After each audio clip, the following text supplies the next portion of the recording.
Does it work? Are you working? Can you see if I'm working? Wow, that is a little bright, but it is pretty. I'll give you that. It's quite pretty. Restream chat. Okay. Alrighty. Oh no, I gotta log in. Oh goodness gracious.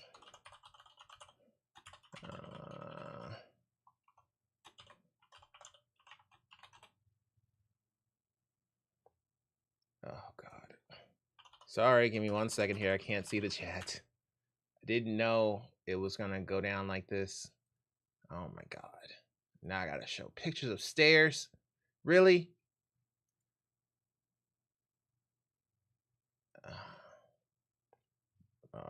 Give me 1 second. Everything in my life just decided that it wants to reset and force me to log back in. That is just, whoo lordy. This is just sad. This is sad. I'm gonna call it what it is. It is sad. Restream. Alrighty. You're getting there. What? Oh.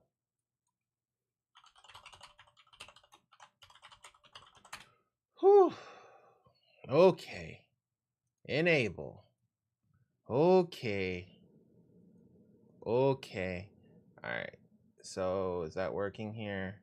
Yes, that is. Okay, cool. So you guys should be able to see me okay. Audio should be good. Well, I'm hoping that it's good. I guess we'll find out. But whew, Lord. Okay, let me make sure everything. I'm sorry, I got too much going on. I made so many changes to this setup in the 2 days that I had off, and now I'm trying to make sure everything works. I've tested it before, but I'm not 100% sure, but I think everything is good. I'm just not 100% sure. So now we have different things. Like for example, I should be able to switch to the Mac relatively easily now, which I couldn't before. So I had to make some changes to get that to work. But that's not working.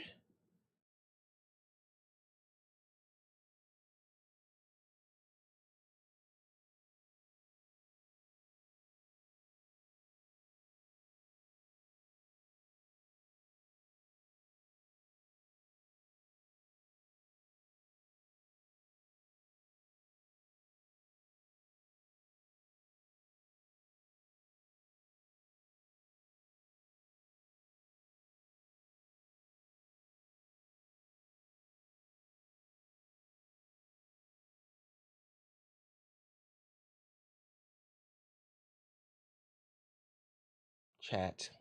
Okay. This is what drives me crazy. Hold on. It broke everything in my house. Okay. You make one change and then everything in your whole house breaks. Okay, let me try one more time. One more time because we need to get this working.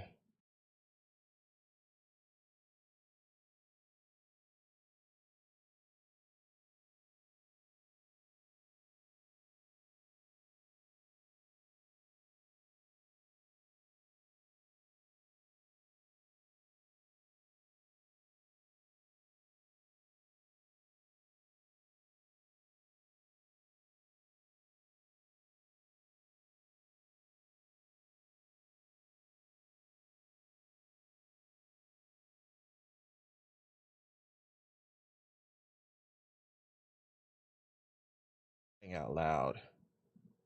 Ugh. Okay. Well, I don't know what to say here. I was trying to get that to work, but now it's taking too long, and now it doesn't want to work at all, even though it's set up and turned on. Oh man, what a day! What a day! Hi, hope everybody's doing well. Hope. Oh well. Okay, maybe not. Okay, maybe you are having some issues. Let me see. Everybody can hear me, but whenever I switch to that, it doesn't work properly for some reason. So now I'm trying to figure this out. Give me 1 second here. I'll just be right back.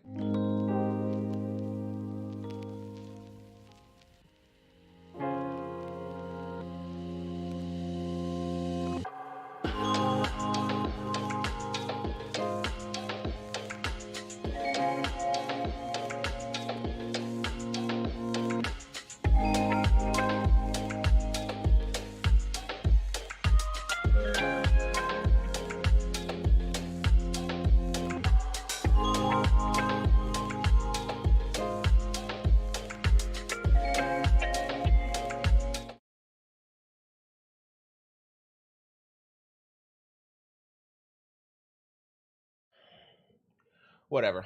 Okay, I'm just gonna go ahead and go because this is driving me crazy. So basically, I'll explain. So essentially, I've been trying to evolve this setup so that I can do more than just sit here. So I have a whole lab set up now where I can actually do lab setup and go over like product reviews and stuff like that. I want to do like product showcases live or taking apart or creating different computer setups and builds live.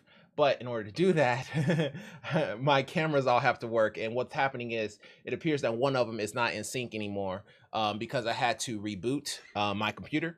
And well, I'm not sure, not reboot the computer, but reboot OBS. And now OBS is now tripping. And now it doesn't want to work with that camera for some reason. And without that camera, there is no audio. So whenever I switch to it, you can't hear anything, and you think that something is broken. So that's essentially what happened.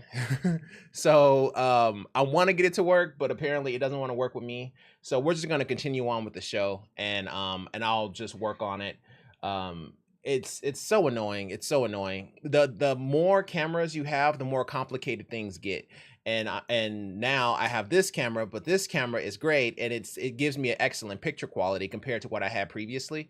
It's just that now I'm worried about battery life now, where originally I wasn't worried about battery life at all. So it's a lot. It's a lot. I think I'll get there, but yeah, let's go ahead and get started here. Oh, hi. How you doing? How you be? Top to the AB. And so just a quick summary of this format.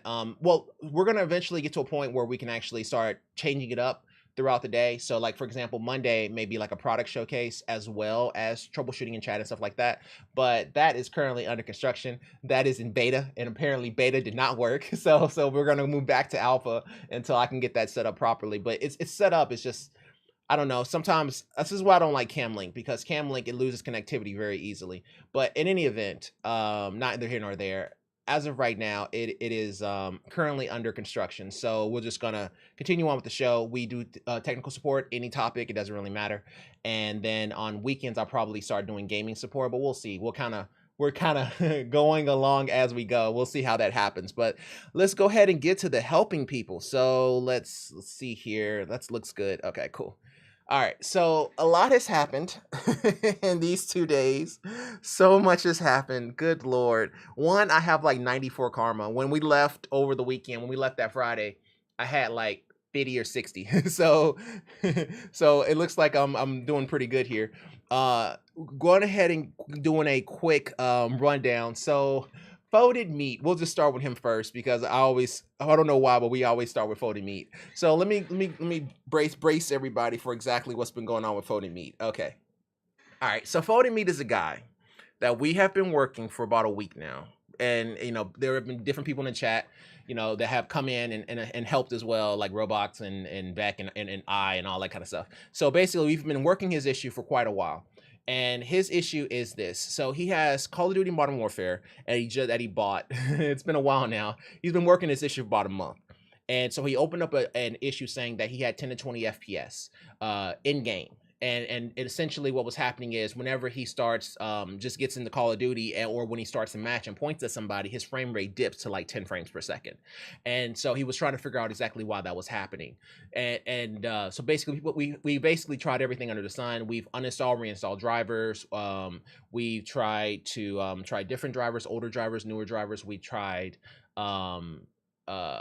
trying different settings within Call of Duty. We tried going to the players folder, deleting it, letting it recreate. We've had people who told him to go into the players folder and up the CPU cores. So instead of it being 4, it was like 12. That didn't do anything. We also thought he may be hacking. So we had him show us a picture of his task manager while he was gaming, and he wasn't hacking from what we could see.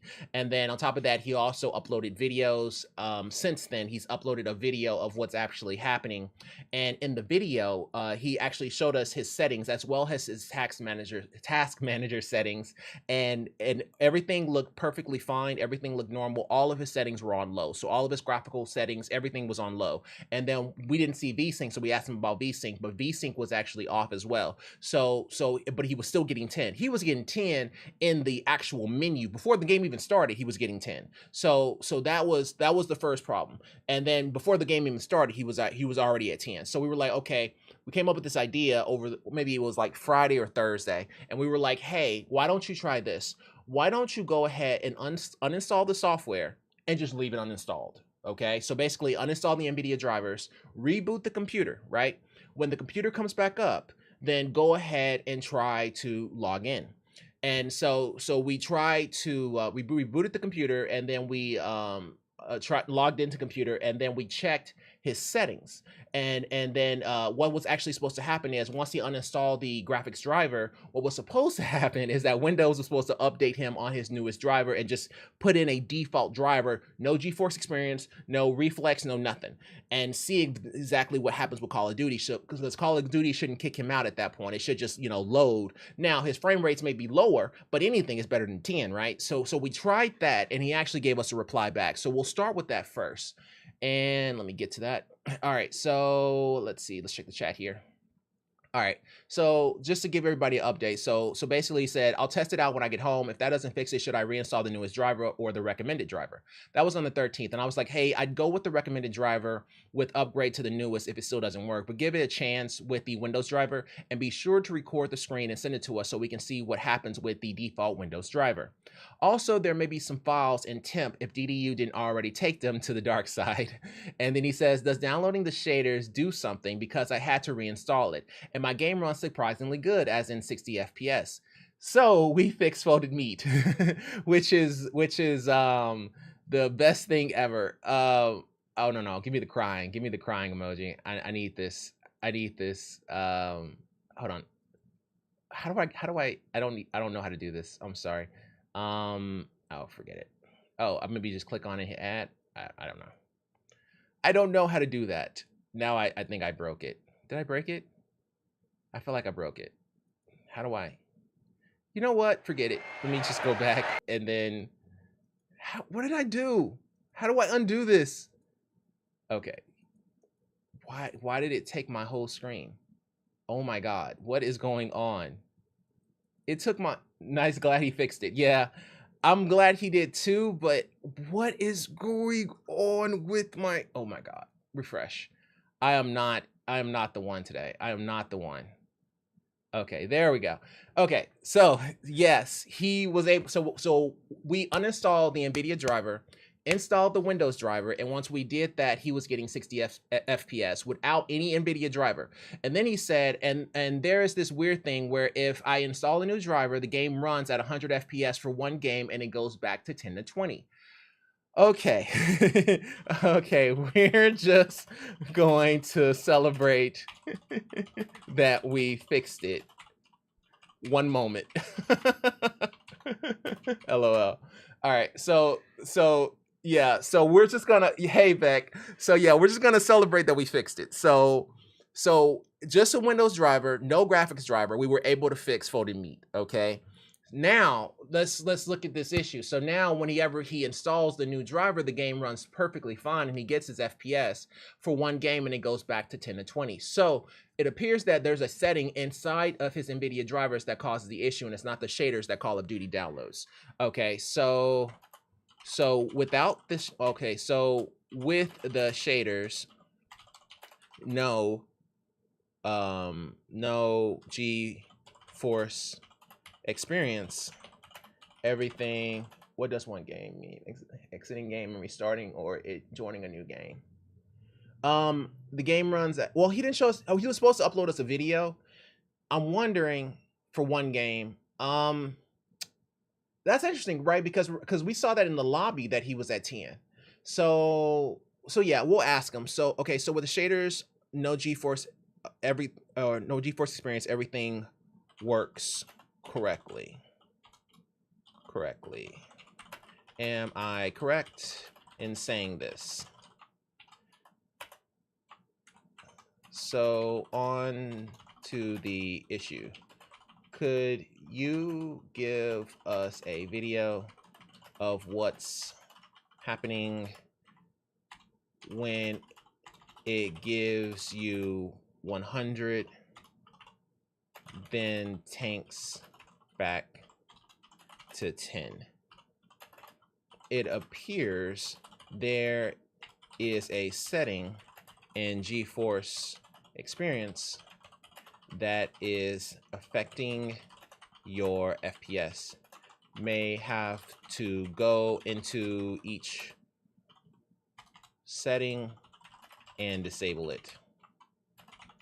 All right. So yeah, so what we really want is a video to see exactly what's happening when he actually has the issue. So now that we can create it or recreate it, and we have a solid recreate, right? So we know that if we uninstall the drivers, reboot it, let Windows install the drivers, we know we get the right 60 FPS. And then once he installs the new drivers, that's when he starts to have the problem. So we might as well go ahead and ask him what happens whenever he installs the driver, and let us and have him show it to us. That way we can see, because really it's that lobby that really gets us. Because if the lobby is showing 10 to 20, or if it was 100 in the lobby and then it jumps and it drops down at 10 to 20, then there's going to be some setting in NVIDIA that may be actually affecting him, and we just don't know it yet. So the best way to go about it is for him to, one, upload a video, and then the second part is just, you know, kind of answering us exactly what's happening here. I have a question. Hey, Hazel, what's up? Yeah, just go ahead and ask your question, and we can definitely get to it as soon as I see it. And so, yeah, and just kind of ask him and just try to get an idea of what could cause that. Like, I was thinking, so the reason why we even brought this up, right, is because I was thinking of NVIDIA Reflex. It's like there's some settings. You see this more often on laptops than you do desktops. There are NVIDIA settings that are different than what's on a desktop, and you can make all kinds of little changes that will inside of the NVIDIA control panel, not necessarily the control panel, but the NVIDIA GeForce experience, that you can make that will actually help in that situation, or maybe increase your FPS or decrease your FPS, increase your power consumption, decrease your power consumption. But because he's using that RTX 2060 Super, it kind of eliminates a few of those particular options. But he definitely has something inside of NVIDIA control panel that's causing an issue. How do you delete Riot Game / Vanguard if you know? Riot Game / Vanguard. When you say Riot Game, you mean the actual application software, or are you talking about like an actual game? Like, for example, Call of Duty Vanguard. If we're talking about, like, if you're saying Riot Games, like the actual application, then what you want to do is you want to go to Start Control Panel, and then in Control Panel, you want to go to Add Remove Programs, Uninstall, and there should be a location for Riot Games. I think Riot Games works like a lot of those other ones, like Steam or Epic Games. And it may just be there. So just go ahead and check and see if it's in the control panel, add remove programs, and then go down to where you see Riot Games or whatever game you're looking for, and see if it's actually there. If it is, go ahead and uninstall. If it's not there, then that means that you're going to have to go into the application, right click, and then uninstall from there. Alrighty, so yeah, so now we got some more information from Voted Me. Don't want to add anything else to this. Okay, we're just going to celebrate that we fixed it, and then yeah, so onto this, you give us a video of what's happening. Okay, so yeah, I'm okay with that. Just so hopefully he'll get back to us and let us know. I kind of feel bad that we missed a couple days on it, but I'll leave it. And let's actually go into actually help. Oh, this is nice. Helping some more people here. So First Time PC build by Alexander PCs. That is actually really, really nice. I always thought of, okay, throughout life, I've hated this build, right? This loadout. Not necessarily Dr. Martin Luther King. He's great. I'm talking about just this loadout in general. Yeah, tried that, but it does not work. Okay, so let me check something real quick here. So Riot Games download. Okay, so Riot Games, it appears, has a client. And so whenever you go in the control panel and you don't see it, and but let me ask you a question. So Riot Games, it's an application that you click on. If it's an application that you click on yet you don't see it in control panel, then that means that it may be corrupted. So let me ask you a question. If it is an application, double click on it and see if it throws an error. Okay, and let me know if it does whenever you try to double click on it, and then we'll go from there. Do you know if there is a shader slider or something that in Call of Duty? Check out this in Reddit. There are shaders. So in Call of Duty, okay, I think we can just fire it up real quick. Blizzard. So hopefully there's no updates. Call of Duty and their updates, man. All right, let me see. Let me fire this up so we can actually, so I can show it to you. So there are a few settings that you can change, but I'm not sure if there was one that literally said shaders. But when I was going through it over in my head, I don't see an option for that. Now, there are things like following distance and things of that nature that can actually affect it. But that's the only thing that I can think of off the top of my head. But what we can do is we can go ahead and do a quick test here. Let me make sure my audio is good. Yeah, my audio is good. Alrighty, you just hear in the background from Call of Duty while it's trying to update, but I'll just continue talking while it's doing its thing, and we can go over the settings. Once it loads, I'll switch to it. Kill him. Oh yeah, we can switch to keyboard and mouse. That's fine. And of course, it needs an update because it's Call of Duty. Go figure. Now let me go ahead and try this update here. Okay, well, while that's doing its thing and I'm waiting on Hazel to reply, we'll go ahead and actually look at this. Okay, well, the Call of Duty screen just got in my way. Just give me 1 second here.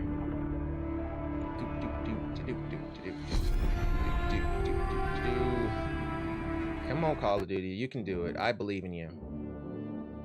Yep, switching data centers, we get that. Yep, checking for an update. Yep, we know. Okay. Alrighty. Let's see. Come on. You can do it. There we go. Alrighty. Skip. Alright, so everybody can hear me? Yes, everybody can hear me. Just making sure.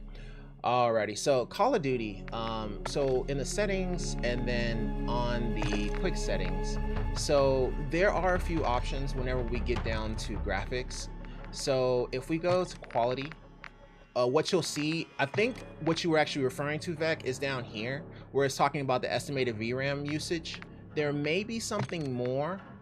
There is like fidelity and stuff like that, and if we scroll down here,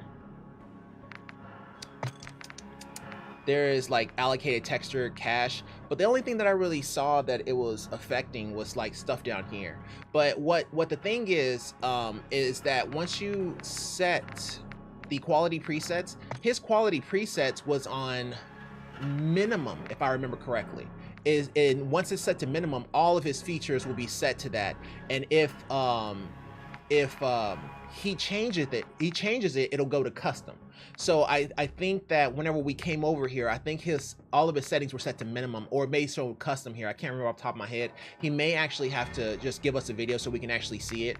But essentially what I've always seen is that down here is where I actually saw how much utilization was actually in the game and what it was actually showing me, and we kind of did everything back based on that. So really the only thing that I really saw was the view distance is the one that actually really just does a number on the amount of VRAM and stuff like that, and creates and you start dropping frame rates. Like if you jump it up to like 120, that's the one I really actually saw. But he was actually like on 100. He's on 100 or a little bit less, and that one is kind of a thing. But here's the thing though, him showing 10 on a graphics card that should give him 60 is really what worried me, because it's like, okay, well, what settings, as long as everything was on low and his quality was at, he wasn't trying to run like 4K or 2K, then I wasn't really too worried about it. I think he was actually at 1080p here. So as long as he was showing 1080p and then low, then that should be more than enough that his CPU and graphics card should be able to handle that, no problem. It shouldn't be giving him 10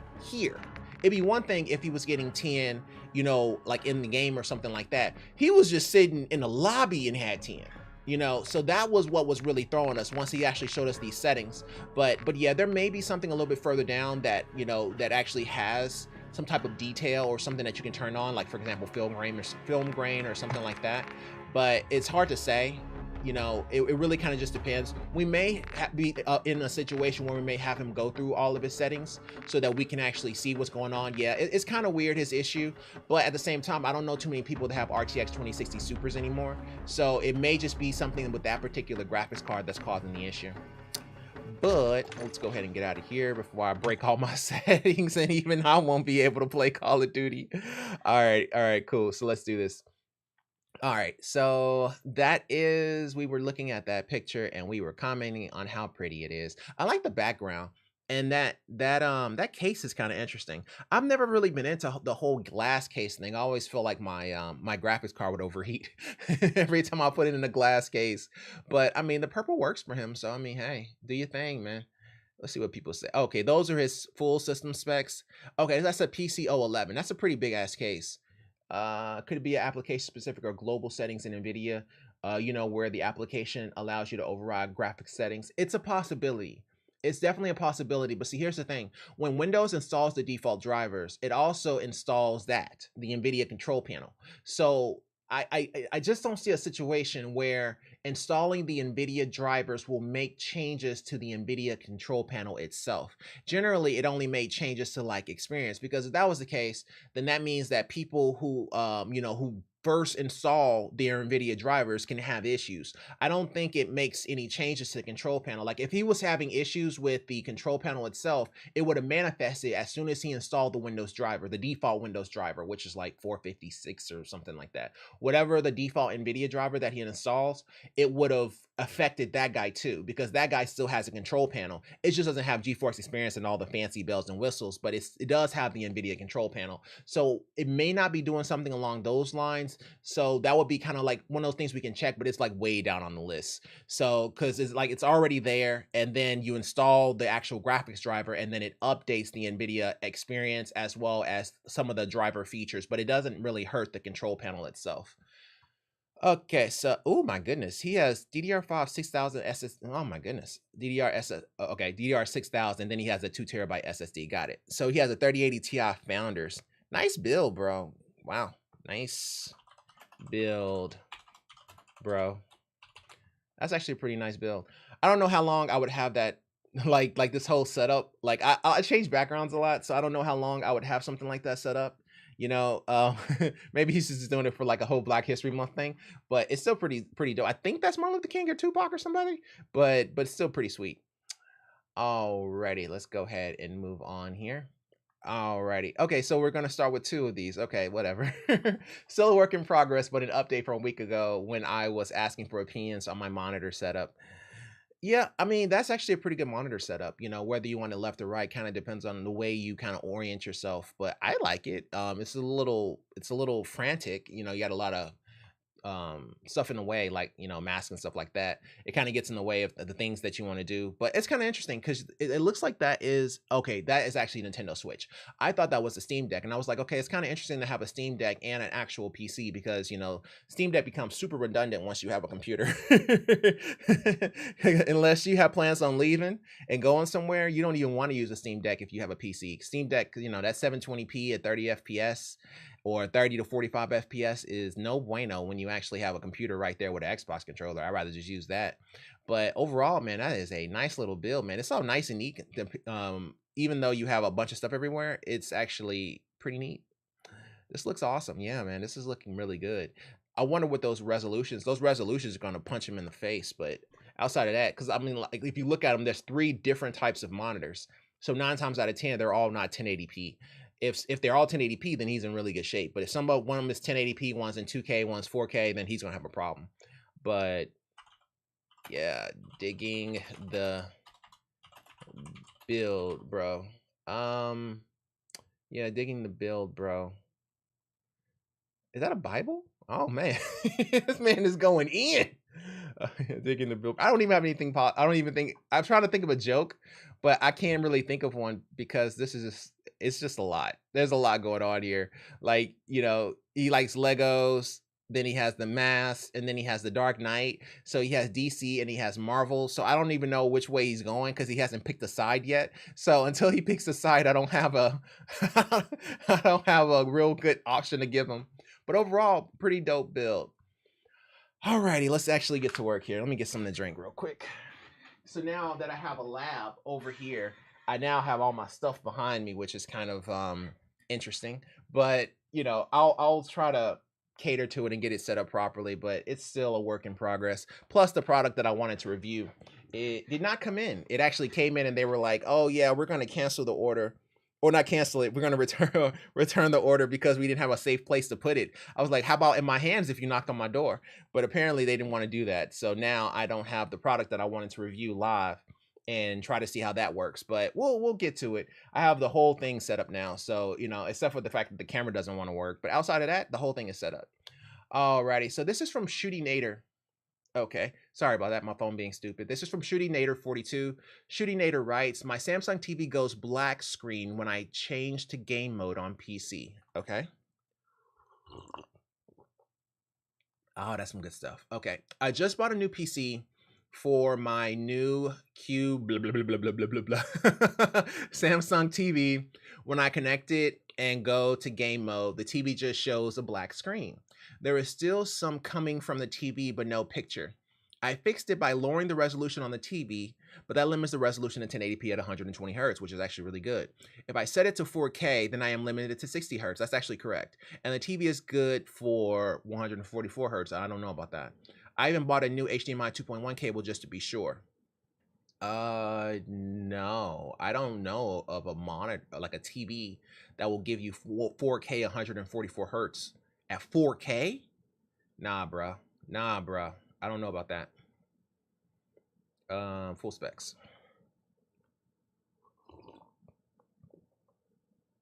Okay, go away. All right, so it's 4K, and its refresh rate is actually only 100 hertz.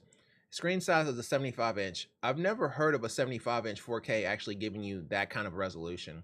If we look here, the ports on the console are all HDMI, so I just can't see that happening. If we let's go to full specs here. So audio properties, blah blah blah blah blah. 75-inch refresh rate, still shows 100 hertz. Body without a stand. But you can find unhappy customers with reviews of Samsung TVs. It's difficult to say if they're really good or not. Blah blah blah. Okay. I don't show that. I see it as 100 hertz, so I just don't think that you're going to be capable of running that, bro. Like I've never seen a TV be able to run something like that. 4K 120 hertz. Yeah, I just don't see it happening. Yeah, I don't see it happening. Oops, sorry. I got too many tabs. Okay, let's go back to him. Yeah, I don't really see that happening. When I look up the model, it shows that it's about 100 hertz. 100 hertz. Are you overclocking it? Overclocking it? If so, then you may not be able to hit those overclocks at higher frame rates. To be fair, very few TVs in the world can hit 4K 120 hertz at 75 inches. To be fair, very few. Does it say in the manual that this is capable? Yeah. So yeah, it feels like an overclock. Because if it's showing 100 hertz and he's saying 120, right? And he was like, oh, he should be good for 144. No. I think he's actually, his 4080 is good for 144, sure. But he's not. Like his TV shouldn't. Like a television, you can't expect a 75-inch to hit you for 120 hertz at 4K or 144 hertz unless you have that big display. Even that guy was the only one. It was one of the first of its kind that can hit 4K 120. And he's talking about 144. Like I just don't see it happening. Game mode is the problem. If I change the gaming mode when I'm on the PC, then it just goes black and I can't change the screen at that point because the screen is black. The only way I can get the picture on the screen is if I turn off the PC, go to settings and then device care and then let the TV change the resolution for the TV for that source. Yeah, I like what I said better. I don't really see it happening. When I look at the model, it shows to be at about 100 hertz. Are you overclocking it? If so, then you may not be able to hit those overclocks at higher frame rates. To be fair, very few TVs in the world can hit 4K 120 hertz at 75 inches. Does it say that in the manual that this is capable? Because I don't see it. Like when we look it up, the guy says 100, so I'm gonna go with what it says, which is 100. So of course we can be proven wrong because I don't have that television. I ain't balling like that. But even if I did, it's one of those things. Like me and like 75-inch televisions, I have this problem. Like okay. I have a laziness level, right? I have a laziness threshold. And the way I look at it is once I hit that threshold, I don't do anything. So if I'm watching TV from the bed and I have that set up in my bedroom, my laziness threshold goes like right here. right? And when I'm right here, I don't make YouTube videos, I don't stream, I don't do anything. I just sit in my bed and just chill. So I don't like hitting this laziness threshold. So I turn my television off when I'm in bed. And so now my laziness threshold is like right here.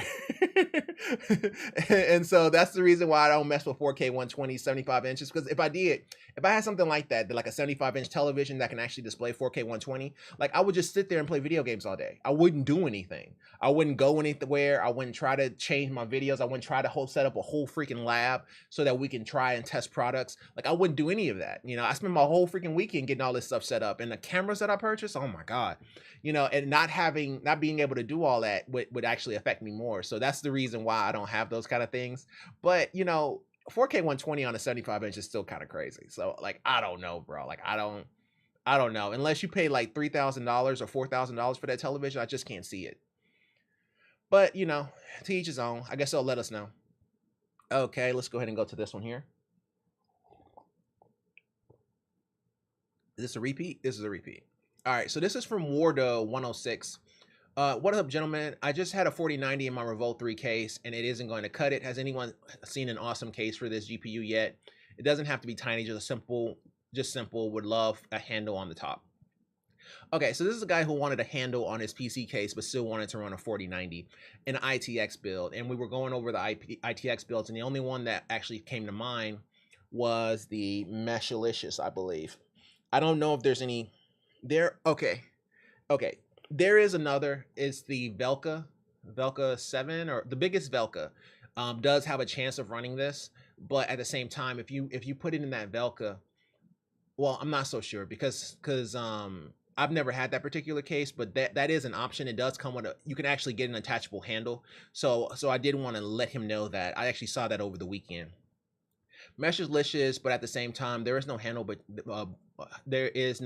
you can buy one confirmed to work. That's what mine is in. What up, man? I don't see a handle anywhere for the mesh. Do you have a link? I said, my apologies, bro. I'm not able to find it. But the thing is, the only guys with handles are Sligers and Revolts. However, Sligers and Revolts can't fit the 4090. The NR200s and Meshalicious both can, but compromise on the mesh would be a custom handle. The Meshroom S does give you the option to move around the front header and has extra screw holes on the top and bottom for modifications. Also, it should be known that the Pelican 1650 case is one of the best travel cases for any ITX build, thereby not needing a handle. He said, I ordered this A4 H2O case. Worried about temps with the 13900K. The Dan A4 only has a 240mm AIO. Do you think the temps will be okay? No. No.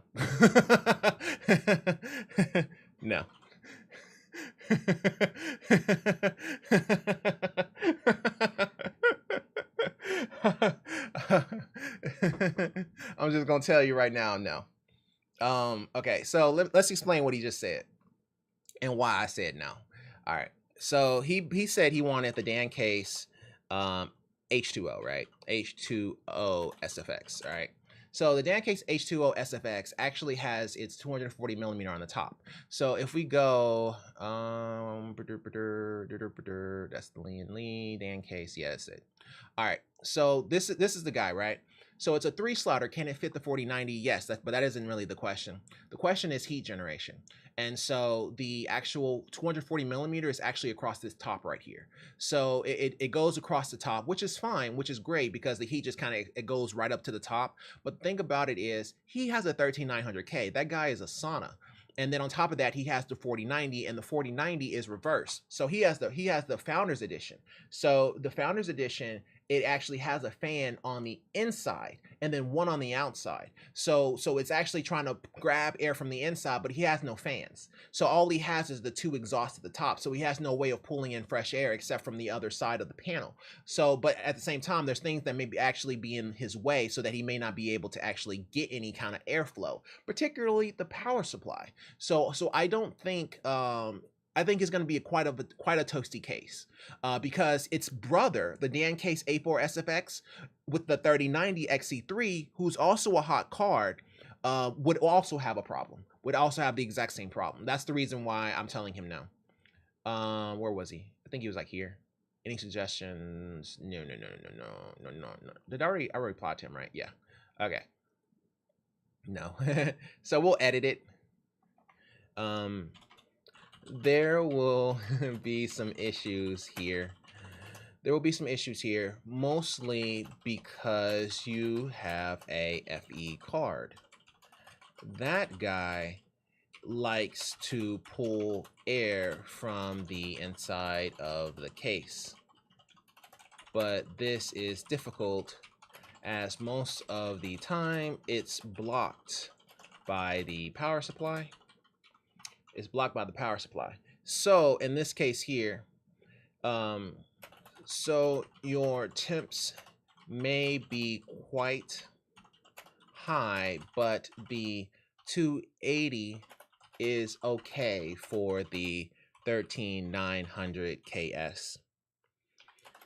I personally would still say the meshlicious is better for your use case, but I will agree that the A4H2O is prettier.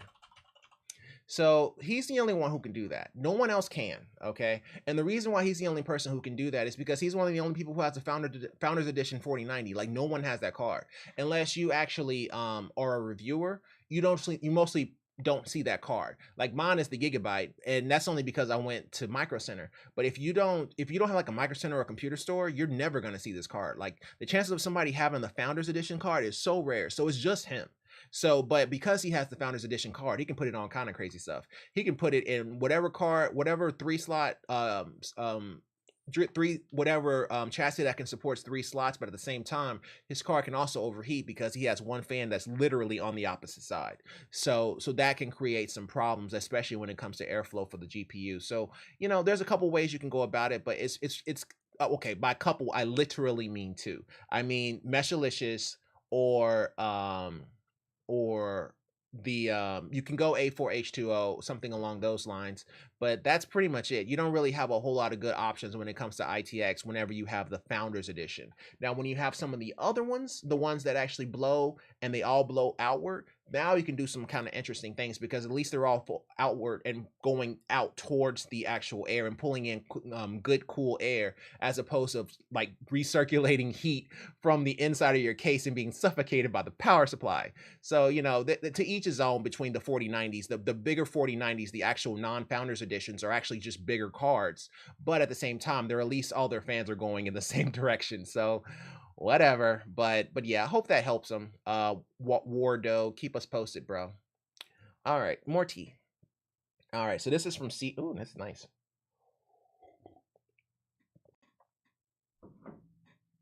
I like this setup, bro. So this is from UC Bricks. I like these kind of setups because when you have corner setups, then you can actually do things like make YouTube videos in front of it. So that's actually really, really nice. So he has one main monitor, then he has an offset monitor, and he has every video game known to mankind and every movie known to mankind. So we'll just go with that.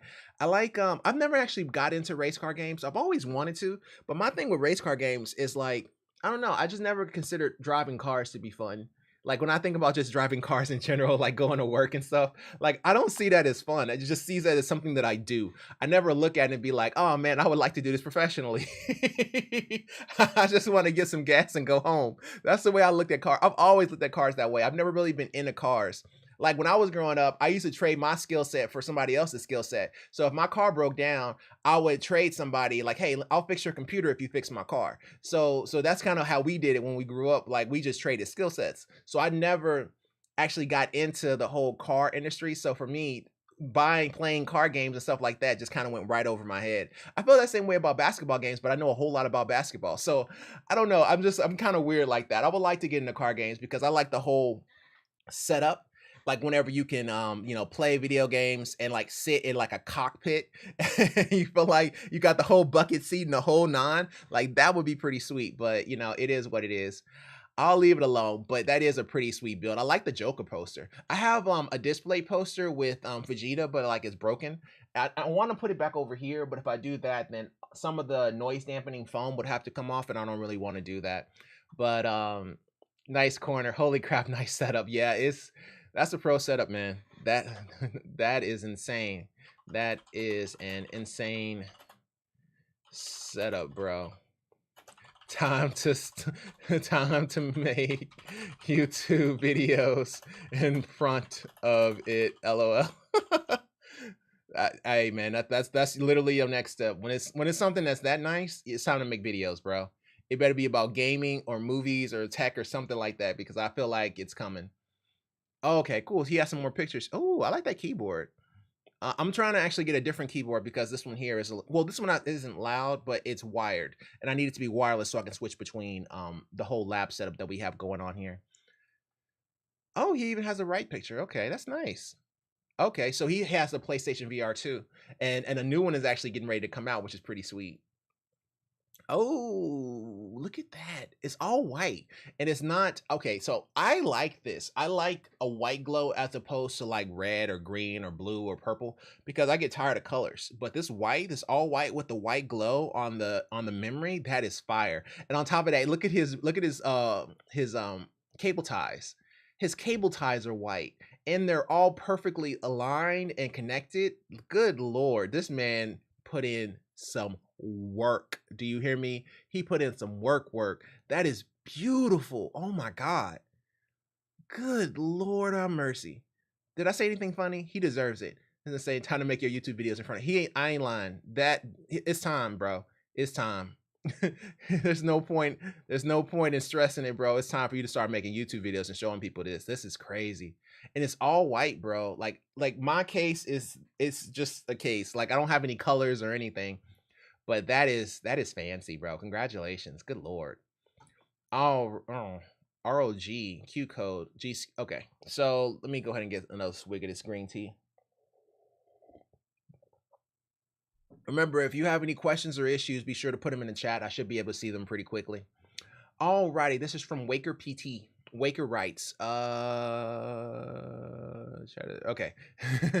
What I was looking at the OBS screen and it said something different than what the chat actually said. Okay, Asus ROG Q code 15 G Skill RAM doesn't post. I'll keep reading until I hear until I remember it. First of all, specs. He has a X670E and he has a 7950X. Okay. So this guy here, he has a similar build to what I have, and he has the 7950X and he has an X670E, and then he has 216 gigs of RAM. And then he said, I'm helping a friend build a PC and turning it on for the first time, we get an error 15. So he said he's already tried to update the BIOS, which was the thing with this one here. And he said, I've double checked the manual and RAMs are on the proper slots. Also read some online about tightening up the CPU cooler too much, but he didn't think it was a CPU cooler. And then I replied, well, I would start with this. Unhook the graphics card completely. The 7950X has integrated graphics. See if that works when plugged directly into the motherboard. Also, when turning on, does the fan speed up? So the reason why I said that is because he may actually be getting something and turning on properly. He just can't see it, which means that he may actually be having a graphics problem and he doesn't know it. And he said it's his RAM. He needs to lower it once he is in BIOS. The easy way to do it would be to let the default RAM settings take over, then install Windows, then change it to 6000. Okay, some people get into BIOS and change it. Is this him?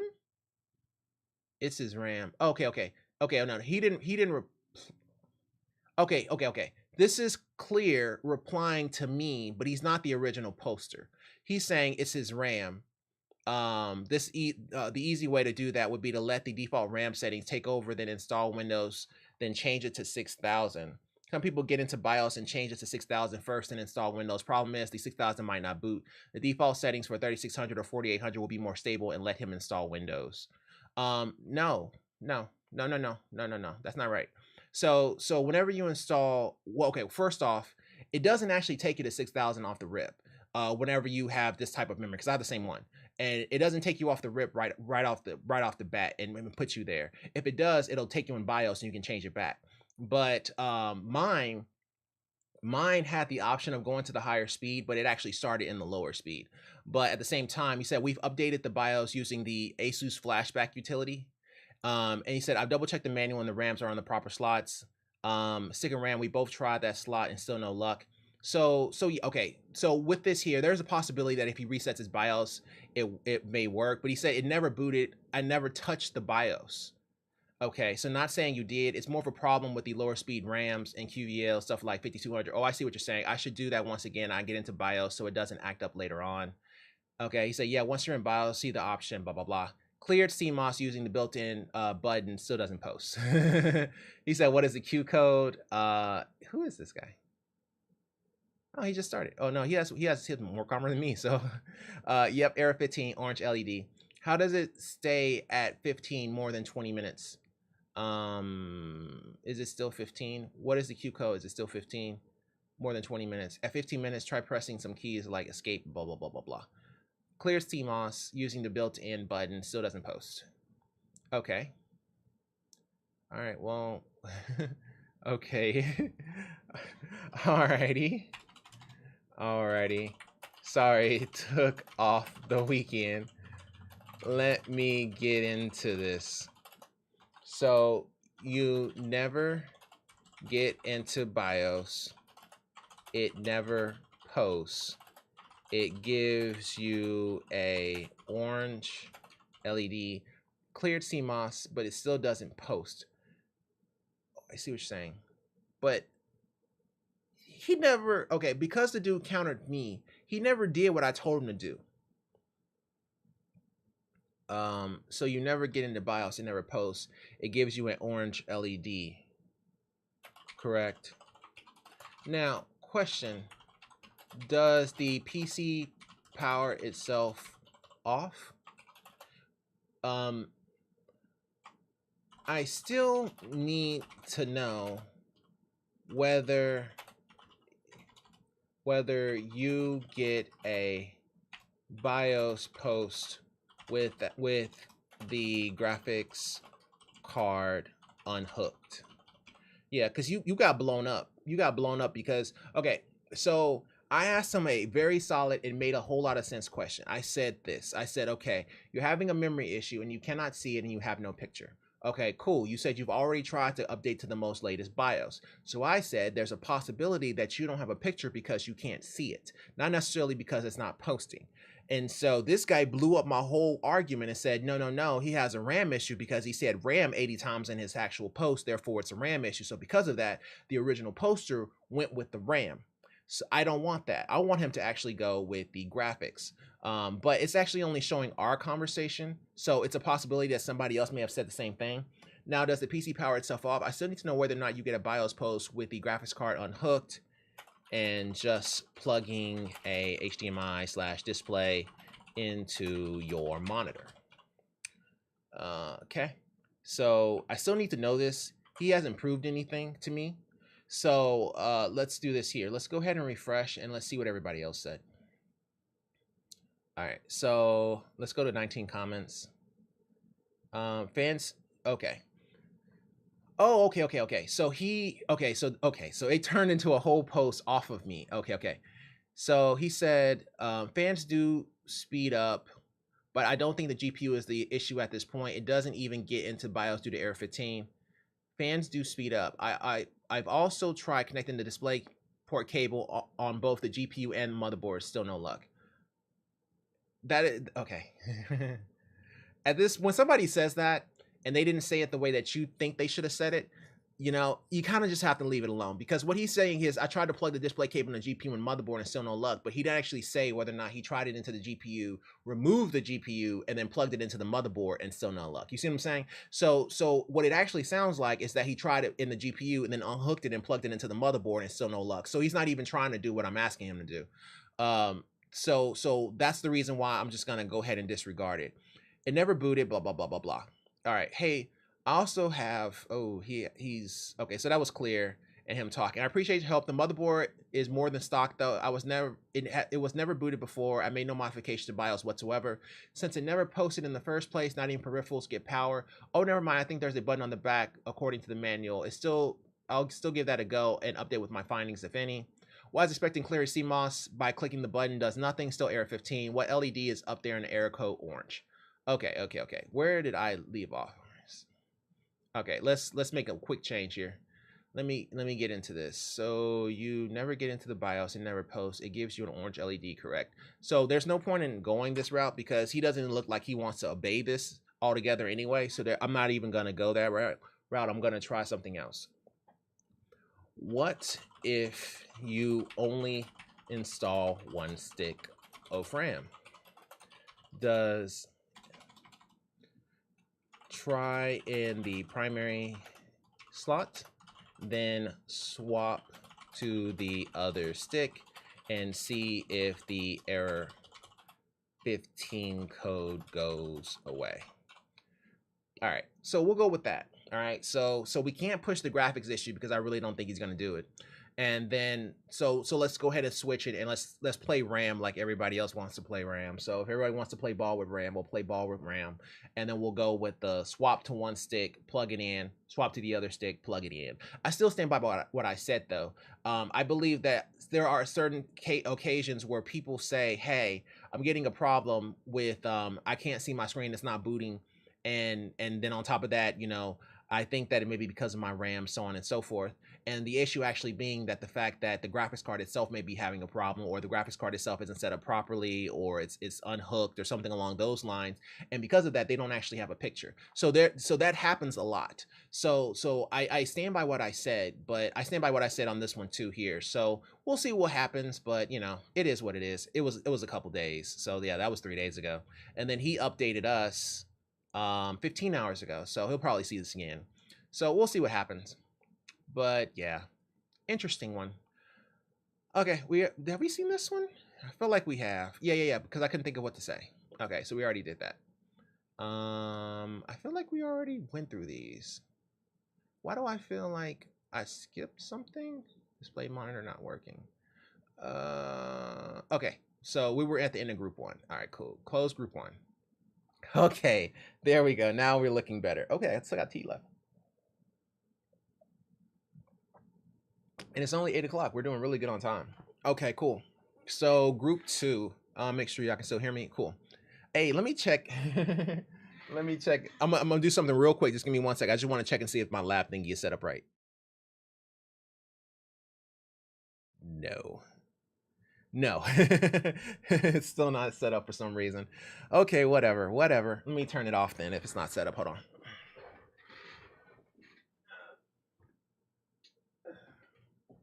Okay. If you don't want to work, I'll just turn you off.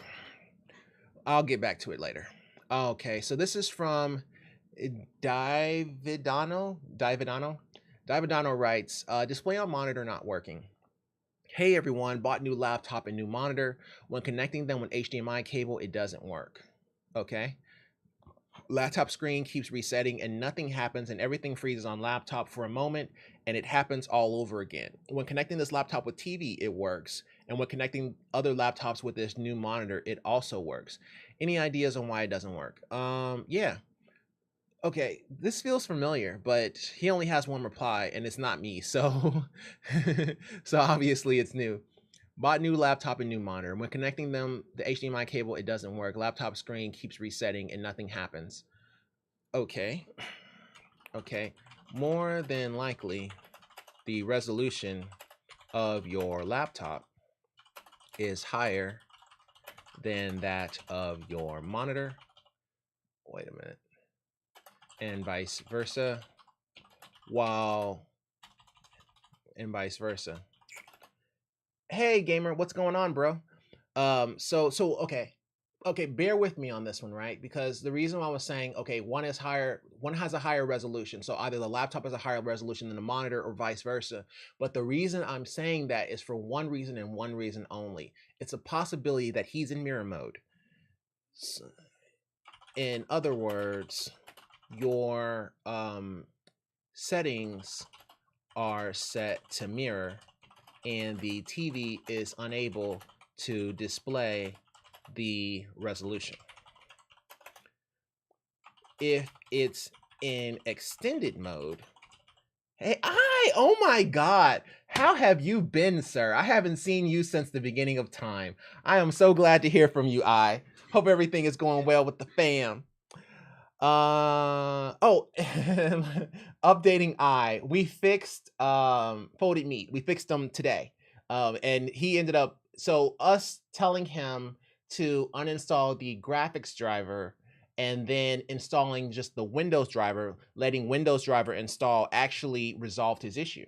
And then he was actually at 60 frames per second. He installed the NVIDIA driver, got to 100 frames per second, And then, but once he got to 100 frames per second, he went right back down to 10. So something with the NVIDIA driver, when he actually installs the NVIDIA driver, is breaking him. So now we just got to figure out what. But we know that if we uninstall the NVIDIA driver, reboot, let it install the Windows default driver, which is also an NVIDIA driver, but it's like an older one, without GeForce Experience, that works. So as long as we have a test case and we know how to recreate the issue, now it's just a matter of testing and figure out which option it is. But that's where we are with our folded meat 48 gigs of RAM friend there. In other words, your settings are set to mirror and the TV is unable to display the resolution. If it's in extended mode, then be sure the resolution and refresh rate is at a rate the TV can handle, i.e. 1080p 60 or 4K 60. All right, I'll go with that. Okay, so basically we're troubleshooting in case he's in mirror mode. So I'm thinking that, okay, because we know that that laptop works well when going into any other device, and we know that TV works well with going into any device. We can assume that he uses the HDMI cable on both. Is the GeForce RTX 4090 better than the 3090 or a 3060 Ti? Well, that depends on what game you're playing and what resolution you're playing at. I dislike when people be like, oh, hey, yeah, the 4090 is obviously better because it's $1,700, whereas the 3090 is like $800 and the 3060 Ti is like $500. But that's not true. It really kind of depends on what you're doing. Like, for example, if you only have plans on playing for the next 3 years at 1080p 60 frames per second, then I would actually say the 3060 Ti. But if you have plans on playing at 2K 140 hertz or 2K 240 or 2K whatever, then I would say the 3090. But if you're saying, hey, I want to play at 4K 144 hertz, or I want to future-proof myself, and there's a 4090 staring at me in the face, then I would say 4090, because then at least at the same time, you know, you're good for the next 3 to 4 or 5 years. You know what I'm saying? So it really kind of depends.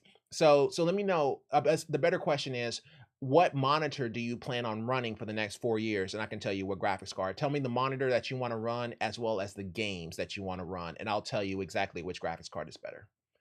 And for him, I think I'm okay with this. I'm thinking that he may be running mirror mode. And that may be actually what's causing this issue. A lot of times whenever you hook up to TVs, they like to mirror whatever's on the screen. But what do you say? Make sure the cables are connecting your PC to your external monitor is secure. Try changing the cable connecting the external monitor. Click on the start menu. Under the system menu display, make sure you find the detect button. Yeah. So he just said the basic kind of stuff. I had a feeling if somebody else was down here, they'd probably say basic things. So that's the reason why ours is kind of the other angle. So like if one is right, this one's left. And this is kind of the way you want to play this, because a lot of times, especially when you have laptops, whenever you hook them up to the HDMI, they always try to mirror before they actually try to extend. So in this case here, he may be mirroring his laptop, or the laptop may be mirroring the actual television, and they're not able to come to a resolution that both of them can agree upon. And that may be causing his issue. Like, for example, if the television can't display 2K and his monitor is a 2K monitor, 140 hertz or whatever, and they agree on 2K, well, the TV is not going to show anything because it can't actually display that resolution. You see what I'm saying? So I think that may be what's actually happening here. I think he may need to be a 1080p or 4K for his actual TV to actually show a problem. So David Donno, I hope that helps. And keep me posted. Let's go ahead and hit up this guy here. So this is another repeat. This is from Big Vacation. Big Vacation writes, my phone makes video sounds weird. So I got this new Samsung Galaxy A22 5G back in August, and whenever I try to take a quick video, vid camera, Snapchat, Instagram, the audio on my video gets really weird. Does anyone know how to fix that? Well, those apps like to add audio to your videos. By any chance, does the audio sound bad when viewing from the camera app? Also try to update the firmware on the phone just to be sure, as well as the software, TikTok, Instagram, etc. It sounds bad over camera too. I can post the video examples on my profile. Sure, we love videos. Sure, we love videos. Let us know when you have that posted, bro. Is there anything else I want to say with this? No, I don't think so. Well, okay, I'm trying to think like if there's another way to get a test of audio. Oh, yes, there is. Also, could you try to download an app that strictly records your mic? There should be a few, and you may have. Why am I saying that? I can just check.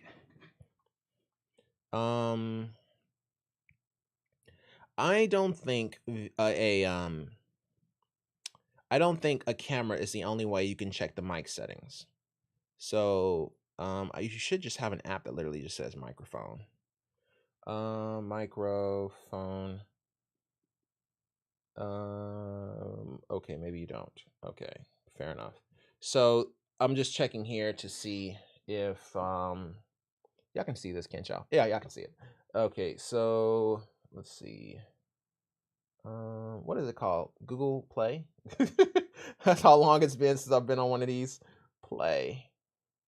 Play Store. I'm just trying to find something that is nice and ad-free mic. Okay. Yeah. So easy voice recorder is what I was thinking of. Okay. There should be a few like easy voice recorder. Does that have 4.7 stars? Okay. Like easy voice recorder. Then try your mic on that application to see if there is a difference. Okay. Ooh, 240. Is it G4? G4. I just want to make sure the size. Because I was thinking G7, G9. G4, 240 hertz. Oh, Odyssey G4, 240 hertz. Okay, so it's a 27 240. So 27-inch. What's the resolution? Okay, got it. Jesus Christ. 240 refresh rate. Obviously, I think this is 2K. I just want to make sure. I don't want to. Oh no, it's only 1080p. Well, if it's 1080p, then so 1080p, this still has some CPU bounds to it. So there's no real point. Like if you go 4090, it's not going to do anything for you. Or 3090. 3060 Ti would probably be the best in this situation because it's not really so much that the graphics card is actually stopping you. It's going to be that the CPU will be stopping you. So I would say in your particular situation, if you want to stick with that 1080p 240, I would say just go with a 3060 Ti, save yourself some money. And then whenever you get ready to upgrade this, like for example, if the CPU was kind of an older CPU and you want to keep that around for a little bit, then you'll be better off just upgrading to a 3060 Ti and calling it, especially if you can get it for cheap. Like if you can get like a used 3060 Ti or a G5. Okay. So yeah, if you go 2K 240, that changes a lot. And if you play Call of Duty or Battlefield, that changes a lot. So if you go 2K 240, Call of Duty or Battlefield, then I would say go ahead and go 3090 or 4090. More than likely 3090 is probably all you would need in that situation. You can go 4090 because it will kind of future-proof you at that point. And if you were already paying $800, you might as well go ahead and put a little bit more with it and just get the 4090 and be done with it. But if you're going to stick with that 1080p 240 for a while, then there absolutely is no point in going 4090 or 3090. You'll be perfectly fine with a 3060 Ti and just running it, and you should be good to go. 9 times out of 10, you're going to hit 240 in just about every game that you play, except maybe COD. That may be the only exception because whenever I use my 1080p 240 hertz, I get like 120 FPS on a 3090. But it has nothing to do with the 3090. It has everything to do with the fact that I have a 3900X in eco mode. You see what I'm saying? So I run 3900X in eco mode, only hitting maybe like 65 watt or 70 watt or something like that, something in that area. And even though I have a 3090 hooked up, I still only get like 120 FPS. Then what's crazy is I switch to a 2K 240 and I get all the frame rate. I get exactly 240 in the exact same game with the exact same settings. I get 240 because now it's using the graphics card and it's not using that CPU that's been nerfed. So that's the reason why I say that the CPU plays a very, very big role, and you're not going to notice it with a 3090 because I don't notice it with a 3090. So I would say in your case here, the 3060 Ti will be good until you go 2K240. Now, if you have 2K240 on your mind, 3090, 4090. But yeah, good question, bro. All right. So the reason why we set up these groups is so we don't get lost. And here we are getting lost again. Okay, cool. So I think I just answered him. Okay, cool. Yeah. So we just answered this guy here. I'm okay with what I said here, either 1080p 60 or 4K 60. So I think we're good here. This is another repeat. Oh no, we were talking about the phone making the weird sounds. And yeah, so we're looking for a video. I'm going to make a computer with an Intel i9 13.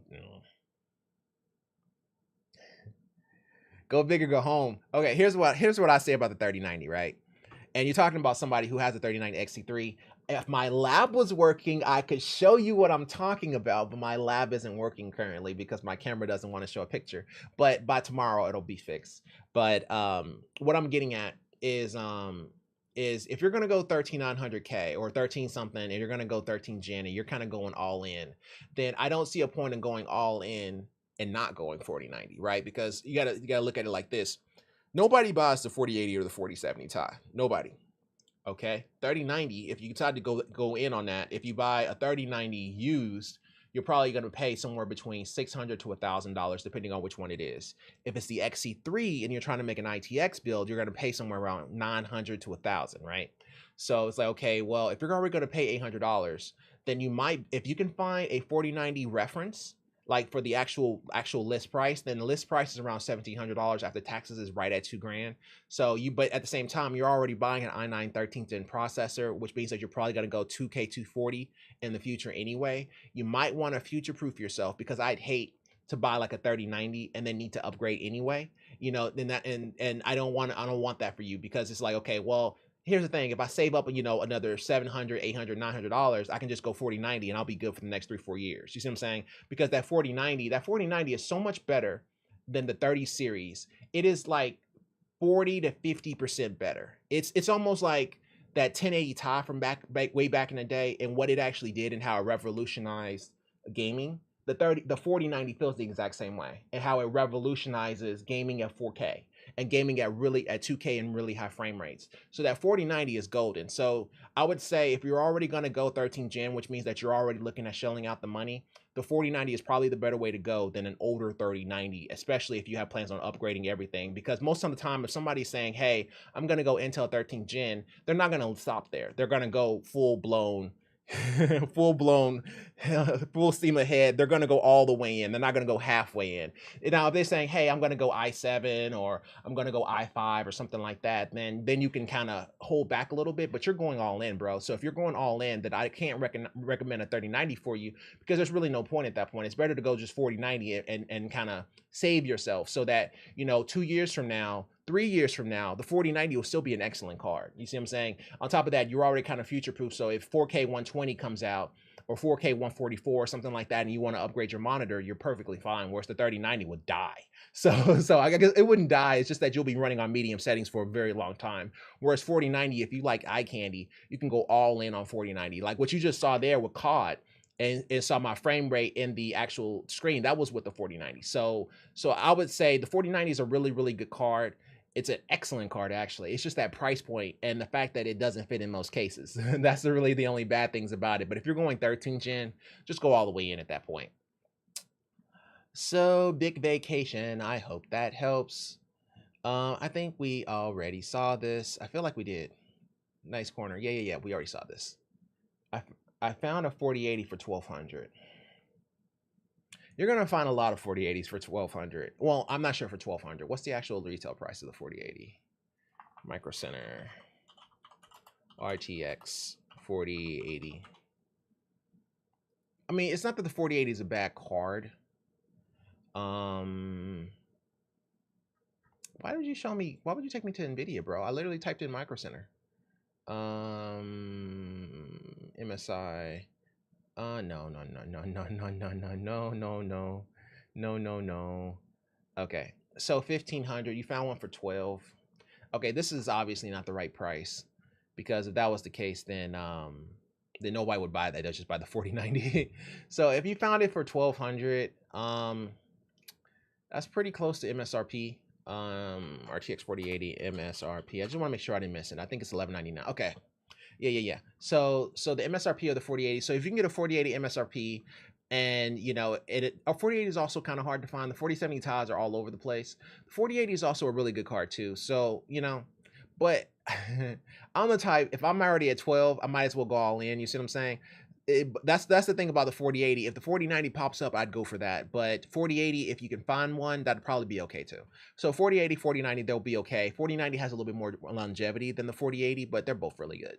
So I wouldn't be upset if you go with either one, because you kind of already have a 13 gen. You can kind of go all in with the 4080. Now, if you get that 4090, or you see that 4090 pop up anywhere at retail, not eBay, retail, then go for the 4090. But if not, the 4080 is fine. Areta. Oh, look at that. Okay, let's make sure we're on the right page. Okay, cool. Oh my goodness, check that out. That is pretty. In wood. Oh my goodness. And wood is not it doesn't it's like a poor conductor of electricity, so it's really good. Is it 4090's price 25? No. A 4090's price is 1699. 1699, how much I pay? 1749, 16. It's somewhere between 16 and 1700, so somewhere in that area. Oh, founders edition, yeah, but mine isn't a founders edition. Mine is a gigabyte, and I only paid, I think after taxes and everything, it was like 19 something to 2000, somewhere in that area after taxes. So yeah, it's not 2500. If you're paying 2500, then you're getting it scalp prices. So yeah, if you can find it at retail, it's gonna go somewhere around $1700 to $1800, but it's not going to be founders. Now, if you want founders, yeah, 2500 for founders is probably what you're going to find, because I don't know anybody. No. So we were talking about that. So which one was that? It's one of these cats that had a 4090. Where'd he go? Okay, this guy here. So this guy here had a 4090, right? And we were had this conversation. We were talking about this. We were like, okay, well, here's the thing about the 4090, right? Versus all the other cards. So the 4090 versus the 4090 gigabyte. The 4090 gigabyte is slightly bigger than the 4090, right? Between the 4090, they're both massive cards. Like, this is the box right here. Okay, so this is the box for the 4090, right? Let me find another one. Okay. This is the box for the 3090. You see the difference?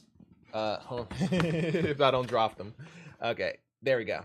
So it dwarfs it, right? So the 4090 is a huge card, right? But even though this card is huge, the Gigabyte 4090 is actually the smallest card of all of the non-reference cards, non-founders edition cards. The 4090 is the smallest.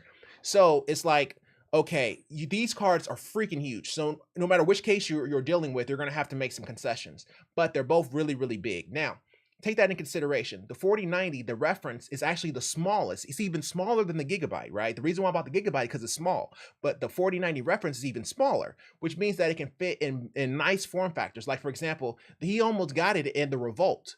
And the Revolt is an ITX build. So he was able to almost get this in here, but this has never worked because of the way the 12 pin is. It bows out of the case, so you can never actually get this to work.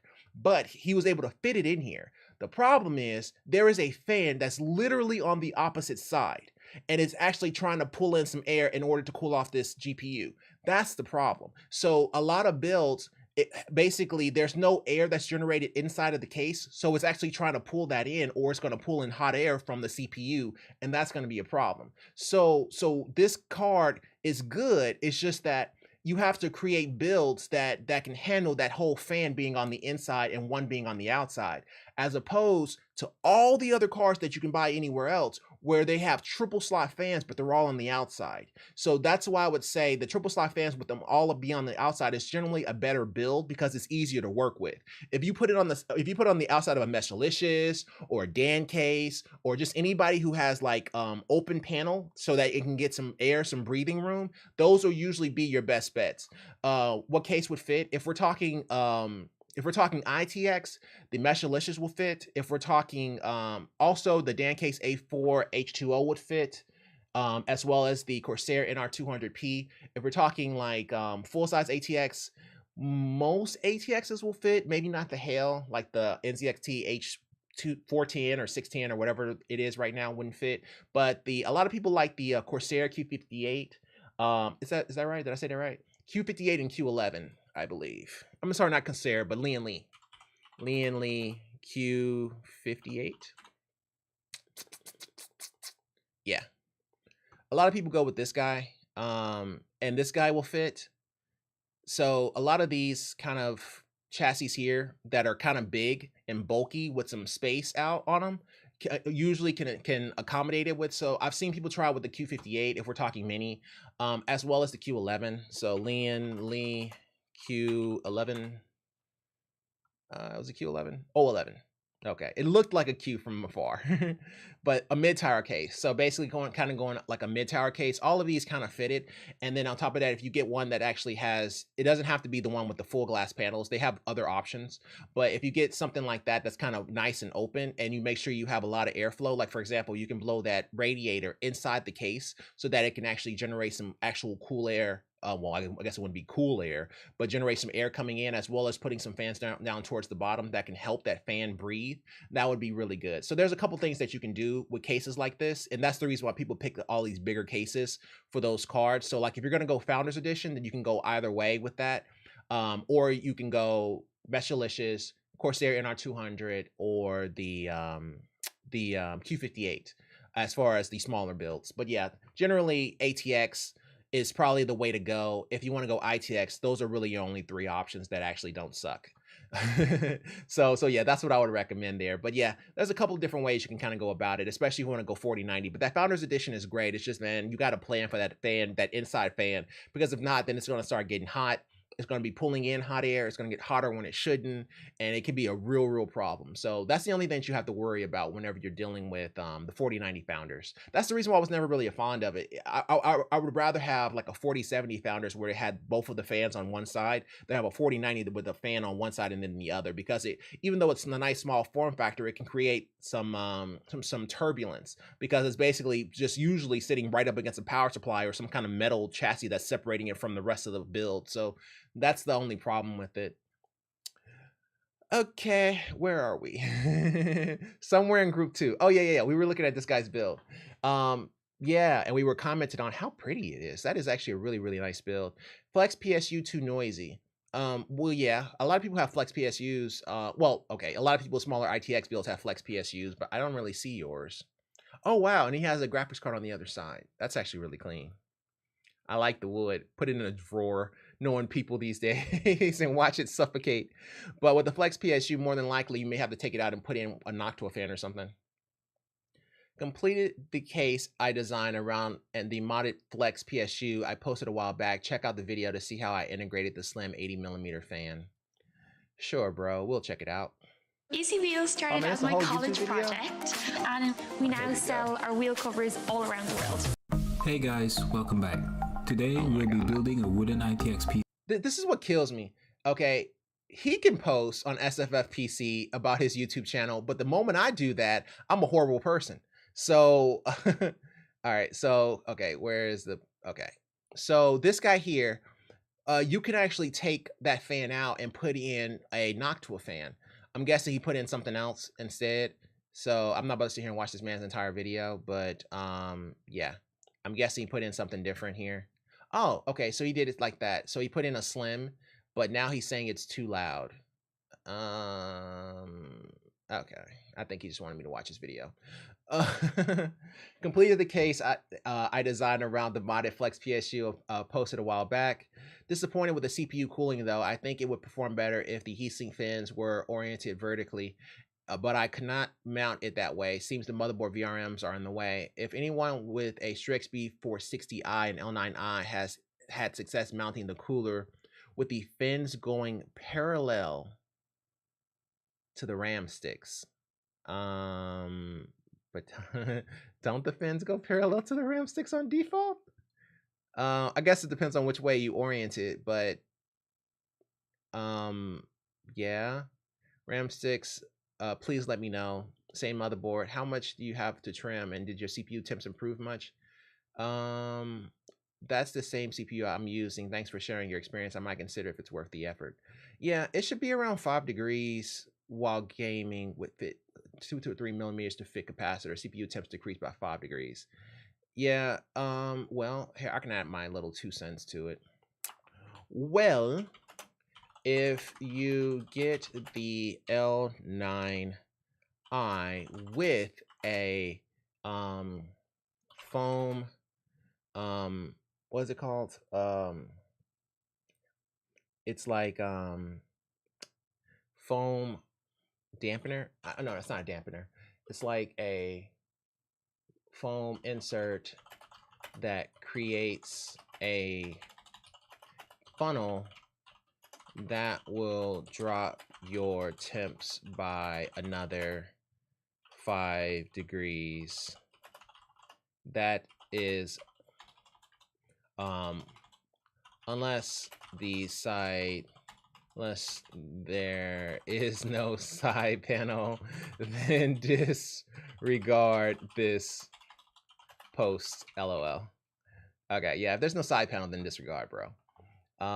So yeah, we're just gonna go ahead and close that.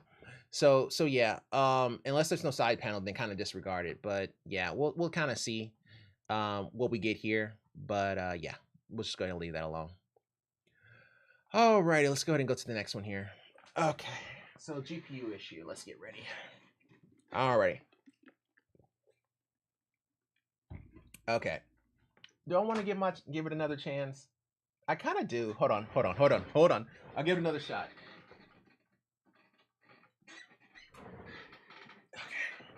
Okay, give me 1 second. Let me try. Testing 1, 2, 3.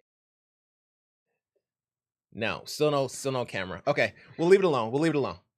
I was hoping that it would work. Then I can actually show y'all what I was trying to build, but of course not. All right, so in any event, all right, so this is from Cool Engineer 5302. Cool Engineer writes, GPU tanks after a few minutes of gameplay.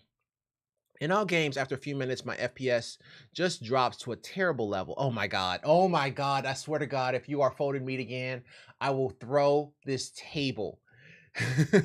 And I've tried a few different settings and drivers, it's still nothing. Oh my God, if he has an RTX 20, oh my God, he has an RTX 20, I'm gonna throw him this freaking headset.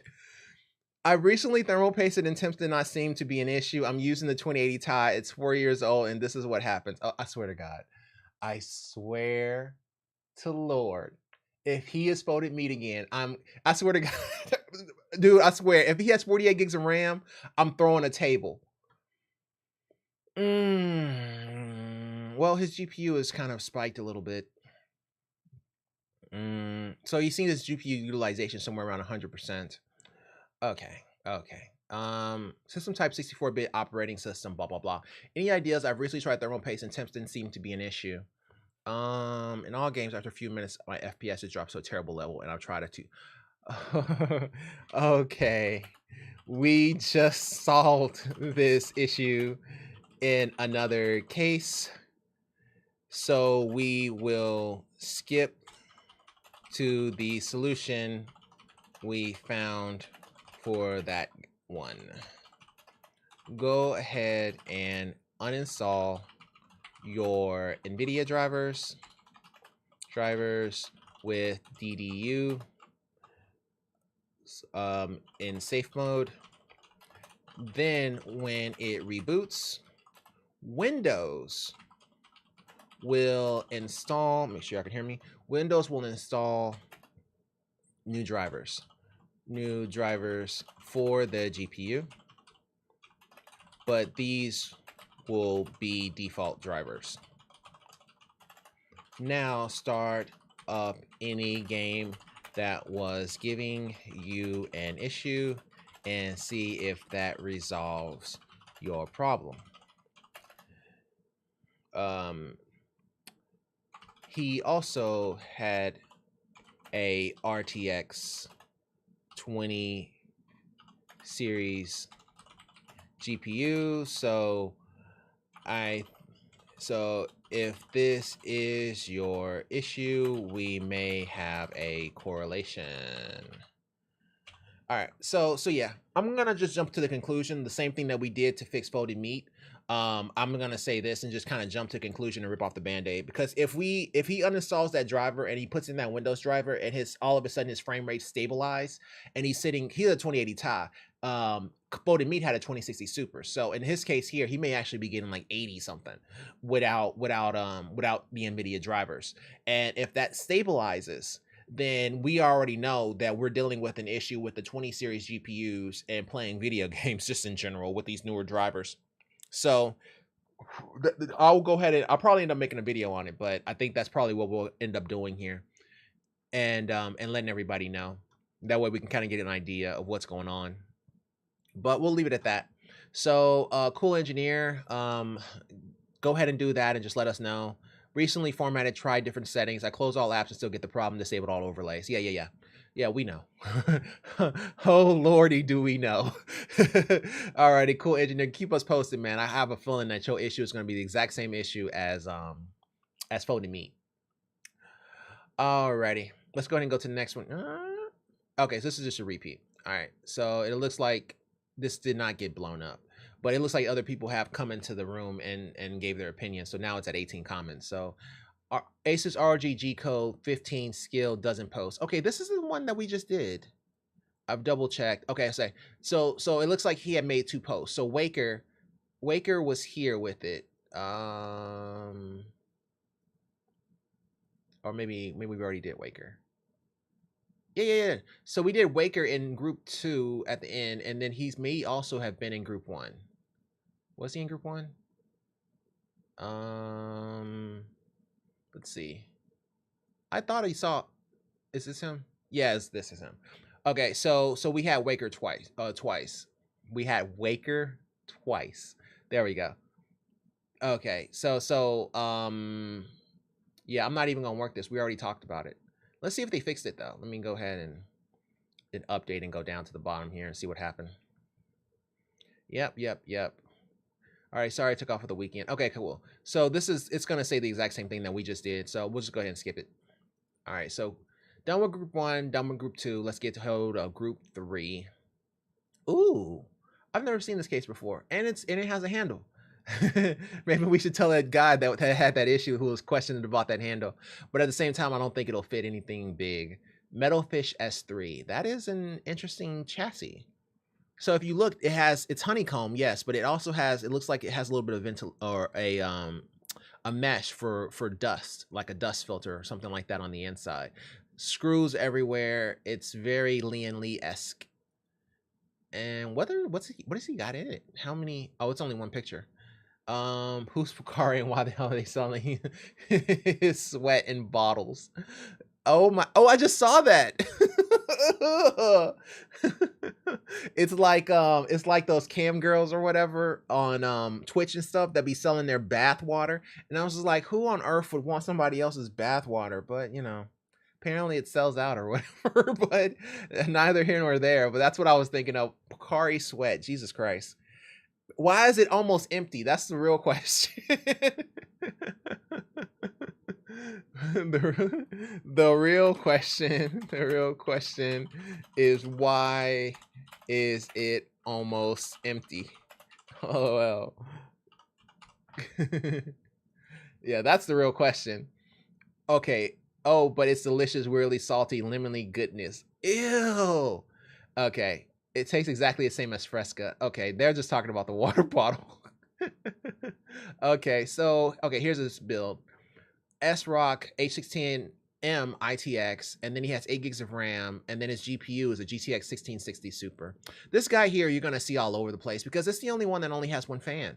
Like, it's very hard to find something like this. The only one that comes close is the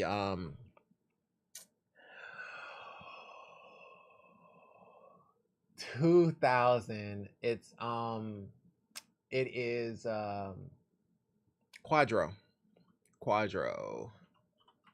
P2000. The only one that comes close is this guy.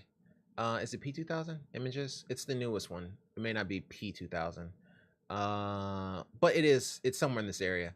NVIDIA Quadro, maybe like K2000, 2000 RTX 3060.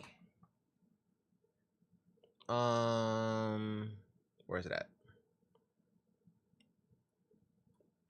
RTX 3060 professional. Okay. It's one that it's built off the RTX 3060. And there's another one. Here, just say single slot GPU professional. Okay. All. Single slot GPU. Okay, it's not gonna show it. I can't remember the name of it. It's like K2000 or P2000 or something like that. But anyway, it's the only one that's actually one slot outside of this one. So yeah, you know, you're gonna have to make some compromises. You'll get smashed by a laptop though. Most laptops can beat a 1660. But overall, still nice build, bro. Nice build, bro. Very compact. Only thing that card right there, man, he's probably gonna have to upgrade eventually because a lot of times, like the 3900X, RDNA 2, and the new, well, okay, maybe not the Intel GPU, but RDNA 3, whenever it comes out, if it ever comes out, is probably gonna be on par with that 1660. So, but at the same time, you know, pretty good build.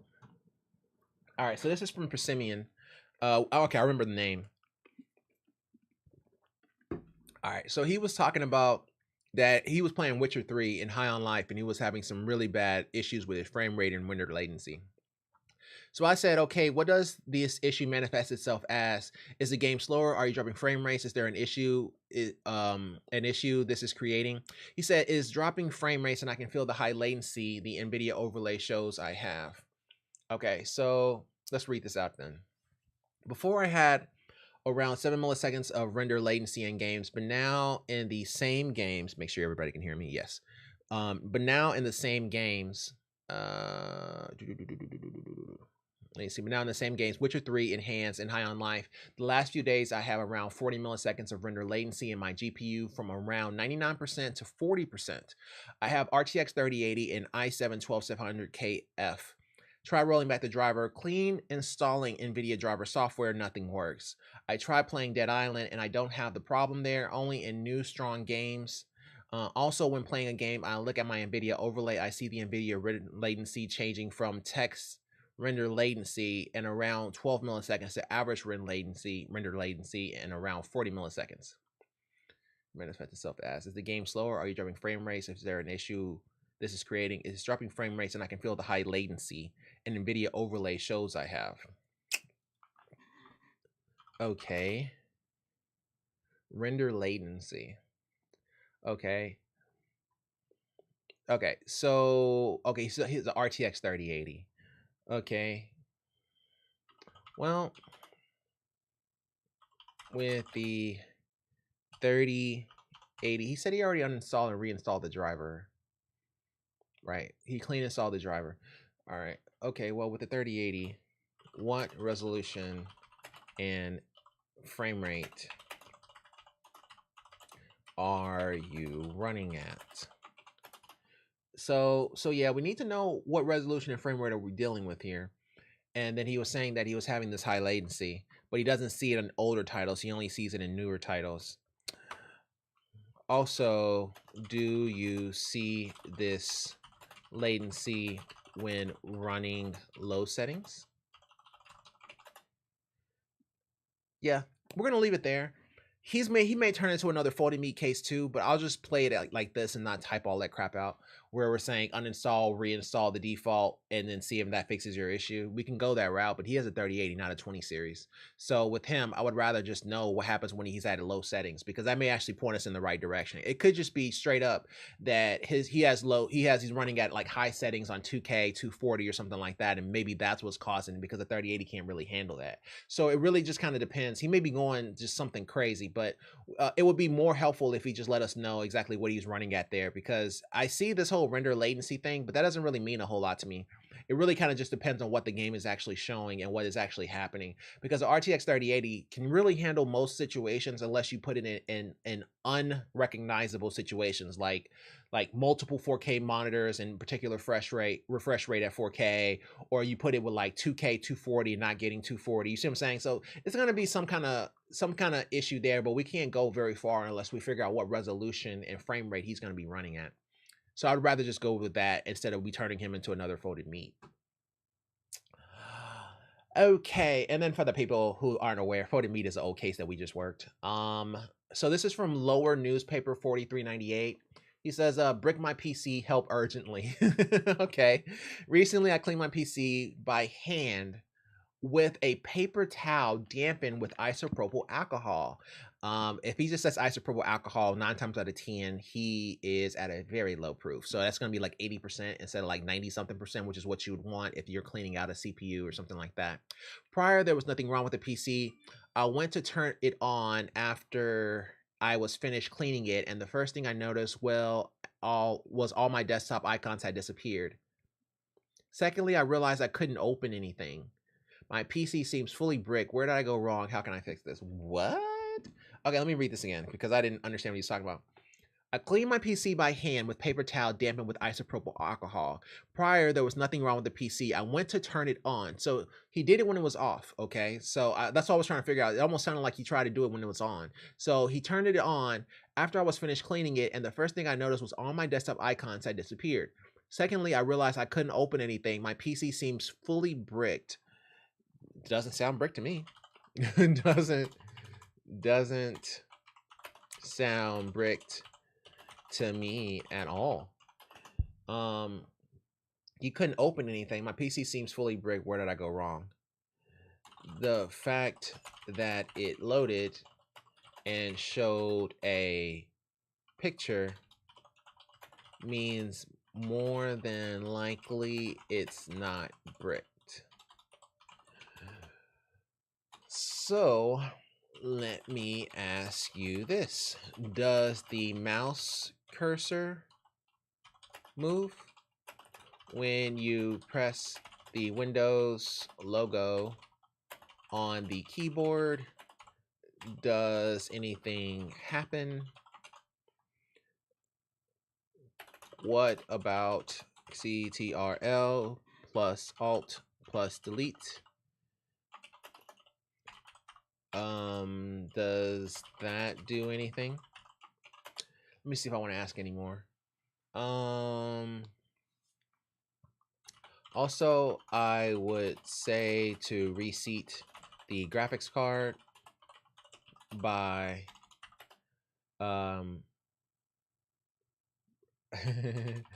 he may know how to reseat the graphics card. Maybe he doesn't. Okay. By removing I don't feel like typing all that out. Okay, we'll just leave it. We'll just leave that card. If he doesn't understand, he'll ask. Also, I would say to reseat the graphics card to see if that helps. I don't know how to say reseat graphics card without sounding condescending. Because it's like, okay, well, how do you reseat the graphics card? Okay, well, you power off the PC. Well, he's already powered it on before, so he knows how to power it off. And then it's like, okay, well, then you unhook the graphics card and then you unhook it, like you unhook it from the actual PCIe slot and then you plug it back in. Well, okay, he just opened up his computer and he put alcohol in it. So it's a pretty good shot that he probably knows how to reseat a graphics card. So I'm just going to leave it at that and just see what he says. And yeah, not showing your icons and then you not being able to press anything does not indicate that it's actually bricked. That just indicates that something may be going on, but I don't think bricked is what's happening. It could be that your USB port for your mouse isn't plugged in. I mean, it could be something stupid like that. So yeah, I wouldn't jump to conclusions on that. Lower newspaper, and then just work that and let us know what you actually find out, because I think we'll figure it out, but I don't think its computer is bricked. If his computer is bricked, it wouldn't even turn on. Or it'll turn on to BIOS and it won't get anywhere past it, or it'll generate an error on the motherboard. That's bricked. That means you are in trouble. Ooh, pretty. So after 7 months, here it is. Wow, that's a lot of purple, and I love purple. Purple is one of my favorite colors. So that is one pretty computer, man. What is that? Because Corsair, it looks like. Look at those fan sizes. I mean, those fans are huge. It has a 360 millimeter radiator. Well, that's not even 360. That's a 420 mil, because those are like 140 hertz fans. Does he have multiple pictures? No, but that is gorgeous. Look at that. Look at that keyboard. Goodness gracious. I like the clock. That's kind of nice. Let's go back. What are the specs? Wow, looks stunning. Very prettyful. Prettyful. Loving the purple. This man, I like purple. He loves purple. That's big difference. Very, very big difference. Very pretty for loving the purple. What are the specs of the GPU or the chassis? Yeah, I mean, I like that. I like the whole background. I like the whole look, the decor. It's really nice. Congratulations, bro. That's pretty. Abbreviations any. That's nice. All right, who's next? All right, so this is from AnySpeed. Let's see here. Okay. Let me check something real quick. Make sure everything's good. Make sure everybody can hear me. Everybody should be able to hear me. Yeah, everybody can hear me. Okay, cool. If you have any questions, you can always put it in the chat. AnySpeed writes, PC froze. Now only 4 gigs of 8 gigs are showing usable after retests. That's bad. Hello. Oh, okay, unless he actually literally has 2 4 gig sticks. Hello, I have this issue with my Windows 10 64-bit. I was using my PC normally when my PC froze on me while browsing. I had to restart the PC and control that. On Task Manager, it says I have 8 gigs, but only use 4 gigs. Same goes with CPU Z. I have tried to reset the BIOS, but that didn't work.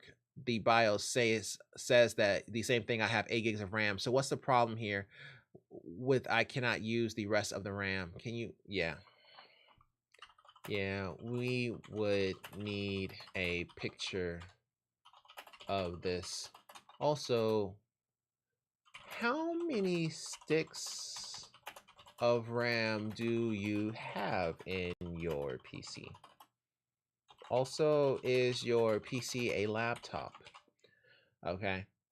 Just from his vernacular of talking about his 4 gigs and 8 gigs and stuff like that, I can't discern whether or not he means laptop when he says PC. It's a possibility that he might. So just saying that can change a few things. But also, we should also need to know what kind of sticks of RAM does he have, like how many does he have. If he says he has 2 and he's talking about 8, then he may be looking for 16, or he may literally just have 2 4 gigs. So it really just depends. We don't know anything as of right now. So there's not a whole lot I can say on this one here. But AnySpeed, man, keep us posted. We need way more information for us to actually talk about that one. All right, let's go ahead and go to the next one here. Okay, another what's the word? Another repost, another previous case. So this guy has a Dan A4H2O. Hey, this is I think who was asking about Dan A4H2O? Somebody in chat. Somebody was asking about a Dan A4H2O. Or maybe they ended up going with a Dan A4H2O after talking with them. But this is the Dan A4H2O with a 4090. So yeah, it looks really good. It does get it a little hot. Oh yeah. He said he wanted to run a Dan case A4H2O, and I was like, yeah, you could, but it'll probably get a little hot. And it's only because he had the founders. So if you look in the inside there, he had the founders, and we were just talking about that 4090 founders, where this fan here is reversed. So it's on the inside, and if you look there, it's actually going to be suffocated by that power supply. That's the problem. That's the reason why I say the non-reference cards are really good in these kind of builds, because all 3 fans are on the outside and they're facing away. And now there will be some heat generation over in this area, but I'm not too worried about that one. Really, it doesn't generate as much heat like the XC3 gets super hot. Like the 3090 XC3 gets super hot. But this guy here, it usually handles its temperatures well that I've seen. So let's go ahead and go back here. So I was like, that's a hot boy, but interesting build, bro. May need to try the Meshalicious. Thanks, man. I much prefer the looks of the H2O, so we'll stick with it. I agree. I also prefer the looks of the A4H2O. Coming from a Sliger SM580, they look like distant relatives. LOL. I'll show you what I'm talking about. So this is his, right? If you look at the Sliger SM580, this guy here, they're very similar. Do you have some? Okay, yeah, right here. That's a Sliger. It's very similar to the Dan Case A4H2O. It's a little prettier too. I kind of like this build a little bit better. than the NAND case, but they both are very, very similar. So yeah, they definitely look like cousins. All right, group 4, we're making progress. Let's do this. All right, so group 4. Oh, I hate this one. I just hate because I just saw his answer.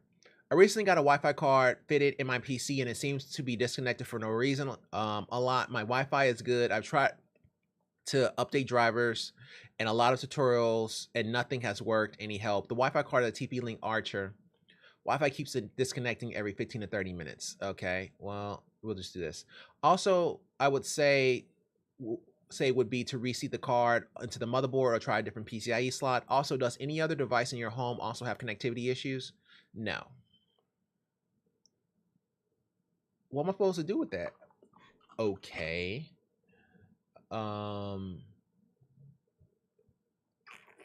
Nobody else has the issue but you. The Wi-Fi card is a TP-Link Archer. This was a PCIe card. TP-Link Archer. Okay. If that's the case, then I would try just for a few minutes to move the desktop to where the router is. Then test it over the course of an hour to see if it loses signal. Don't plug it in directly. See, by saying no, you're proving that others don't have an issue, so your router appears to be fine. So your real problem may just be range. Let me know what you get from that. If he says no one more time, I'm just gonna leave him alone. Sometimes you can't help people, but this one here, I think he may have just said no just to say no. That nobody else in the house is having this issue. So if nobody else is having this issue, so okay, essentially you have a Wi-Fi signal that is losing connectivity every 15 to 20 minutes, right? Or 15 to 30 minutes, whatever the case may be. If you are the only person in that household that's having a problem and everybody else is fine, then you can't really blame the router for that, nor can you blame DNS or anything like that, because you're the only one with the problem. So if that's the case and you really want to work this issue, this Archer T4E model A7-1200 is a PCIe card. It actually goes into a desktop. So I'm telling him to basically pick up his desktop and move closer to where the router is, meaning that there is no metal, there is no walls, there is no interference. He may be upstairs, it's no longer upstairs. You know, there's no type of interference between him and the Wi-Fi. Now, if he does this and he still sees the problem, then then this PCIe card may just be a dud. He may have to go and replace it or plug it into a different slot, things of that nature. But if it does work when he's closer, then he just has a range issue, in which case he may not want to go Wi-Fi. He may be better off with power over Ethernet. So it really kind of depends on whether or not he does this. But if he says no again, I would just tell him to go power over Ethernet and leave it alone. So it really kind of depends on what his response is. So let's say if he goes angry and he's like, okay, yeah, I already tried all that. None of it works. It still doesn't work even when I'm closer. And I can't prove whether or not he actually did it or not. I would just tell him to go power over Ethernet and leave it alone. Because some people, if they're angry or something like that, you just can't help because they're not willing to troubleshoot. If they're not willing to troubleshoot, you can't actually answer their question. So in this case here, he just said no, but I'm just saying if he comes back and he still says no, or if he tells me to, you know, go do something to a pig or something, then I'll just tell him, hey, try power over Ethernet and leave it alone. Alrighty, this is from Technical B 9999. I like it. All right, this is a networking one. All right, so this was my network connection has been acting weird ever since I installed a virtual machine, Ubuntu or VirtualBox with my Windows 10. Sometimes no connections can be found, even if I'm sure they're there. Any idea how to fix this? After I restarted, the issue is usually resolved, but it's a matter of time before it happens. Okay, well, I have to ever start install a virtual machine. Well, virtual machine just bridges off your network settings or well, just bridges off your network settings. So essentially, if you are having a network problem, it would manifest itself regardless if you are running VirtualBox or not. Does this happen? Does this happen? Do you have the issue when not using VirtualBox? Also, when you, let me separate this so they don't be like, oh yeah, I'm just gonna answer one question. Also, when you, let's think about this. Also, when you separate this device, I'm sorry, separate? Was that what I'm trying to say? Also, when you have this issue, if you go start, sorry, there's a mic in my way, I can't see. Device manager. If you go to start and then device manager, are the network adapters still there or are they gone? Okay, let's do that. So we need to verify if they're still having an issue without VirtualBox running. VirtualBox doesn't really do a whole lot. Now you can make settings and create bridges and things of that nature for your network connectivity, but that doesn't really have anything to do with their network adapter itself not working and them losing internet connectivity. So with this one here, they should be losing internet connectivity regardless if they have VirtualBox running or not. So all you would have to do here is, if whenever they have the issue, check your device manager and see if the network adapters is there. If it's actually completely gone, then they may have a physical issue and it would have manifested themselves regardless if they're running VirtualBox or not. If it's there, but they still have a problem, then yeah, we may be dealing with an issue with VirtualBox, but it really kind of depends on what they say. So we can't really do anything until we get a response back on this one. So technical B, keep us posted. There's a couple ways we can go about it, but they go in two totally different paths depending on whether or not VirtualBox and whether or not VirtualBox is causing the issue, or if you just have a network connectivity hardware issue. They go in two totally different directions. So because of that, it's better to ask, and then we'll just choose our path. Like Magic the Gathering or something, and choose our path once we actually know more. So technical B, keep us posted. Alrighty, so let's go ahead and go to the next one here. All right, what time is it? 9:02. Okay, so we're doing pretty good on time. Hey, the Pelican case, the one that we were talking about the other day. So yeah, this, ooh, that's a very flat. That's a very, very, very, very, very flat case. So it looks like he has his keyboard. So basically, he has a stacked setup. Oh no, the stacked setup is over here. The case is over here. Okay. Yeah, the 1650. The 1650 is great. And so he has the Ghost S1. The 1650 is great. The 1650 is great. It accommodates like 80% of the ITX cases on the market. Yeah, I love that. I love the Pelican case. Yeah, I wonder if he has a question on that. Pause before for my mobile formatting. This is my travel setup for work. The computer fits into a Pelican case and the accessories and monitor into a Harbor Freight briefcase. The parts I use, blah, blah, blah, blah, blah. And sorry, something got in the way. Forgot to add, the main Pelican case is also a backpack using a conversion kit, so I can still have a free hand to pull my suitcase. My suitcase is in another Pelican case. I've got a mild addiction to these lovely plastic containers. Yeah, they're great, bro. With a 5700 XT Red Devil, I fried my Red Devil 5700 off eBay for $30 and swapped out the coolers. Oh my goodness. Yeah, the Ghost S1. You can see like the Ghost S1 can fit, anything can really fit in this particular, in the 1650. Like you are not gonna go wrong with that guy. That guy's great. Oh, look at his look at his house. Oh no. He's at like an Airbnb. So that's the way he runs it. So basically, okay, he does the same thing I do. Lab, why don't you want to work?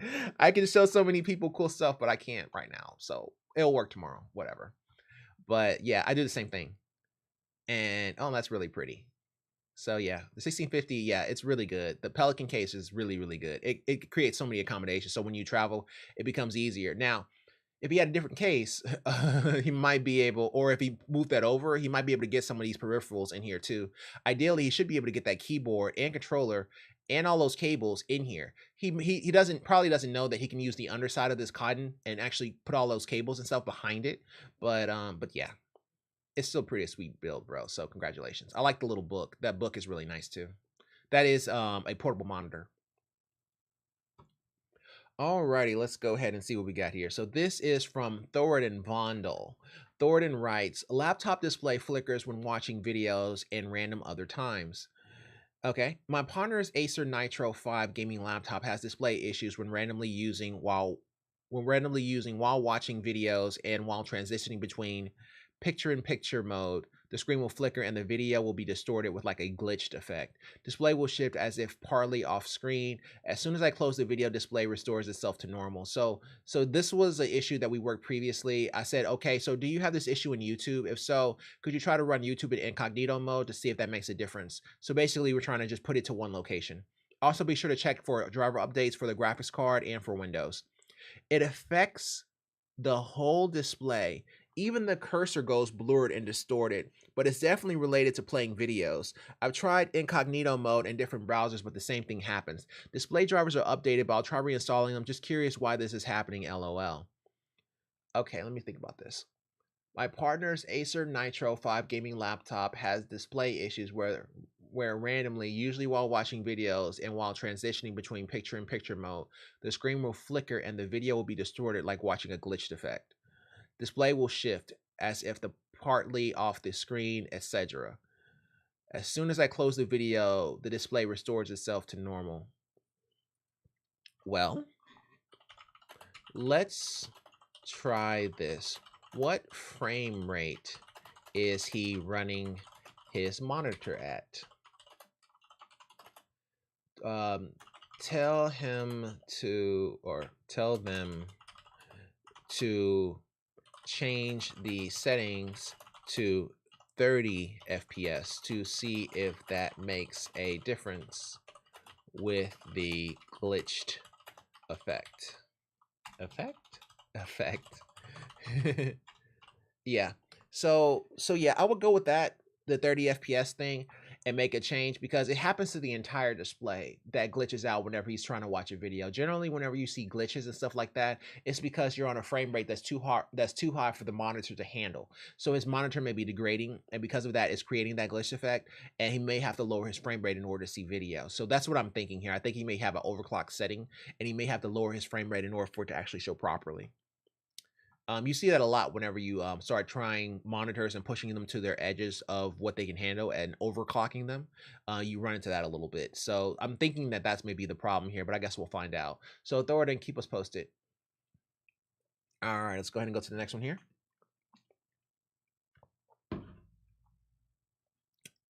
All righty, so this is from Budget Proposal 2062, and Budget writes, hey, so I started playing piano again. Congratulations. But one thing that has happened for a while when I press the keys hard enough or harder than usual, my Yamaha DGX 640 just restarts immediately. It's been going on for a year. I decided unwanted to see if it's possible to fix. Any ideas? What? This isn't tech support. Okay, this is audio. All right, well, I'll play. I'll bite. What is that? Okay, so it's a portable piano. Okay, this is interesting. So hey, I started playing piano, but one thing I have noticed is for a while is when I press the keys hard enough or harder than usual, it restarts. It's been going for a year. I decided unwanted to see if it's a possible fix. Any ideas? Well, it sounds as if the motherboard may have some damage to it where the impact of the key press creates vibrations that make it reset, that cause a reset.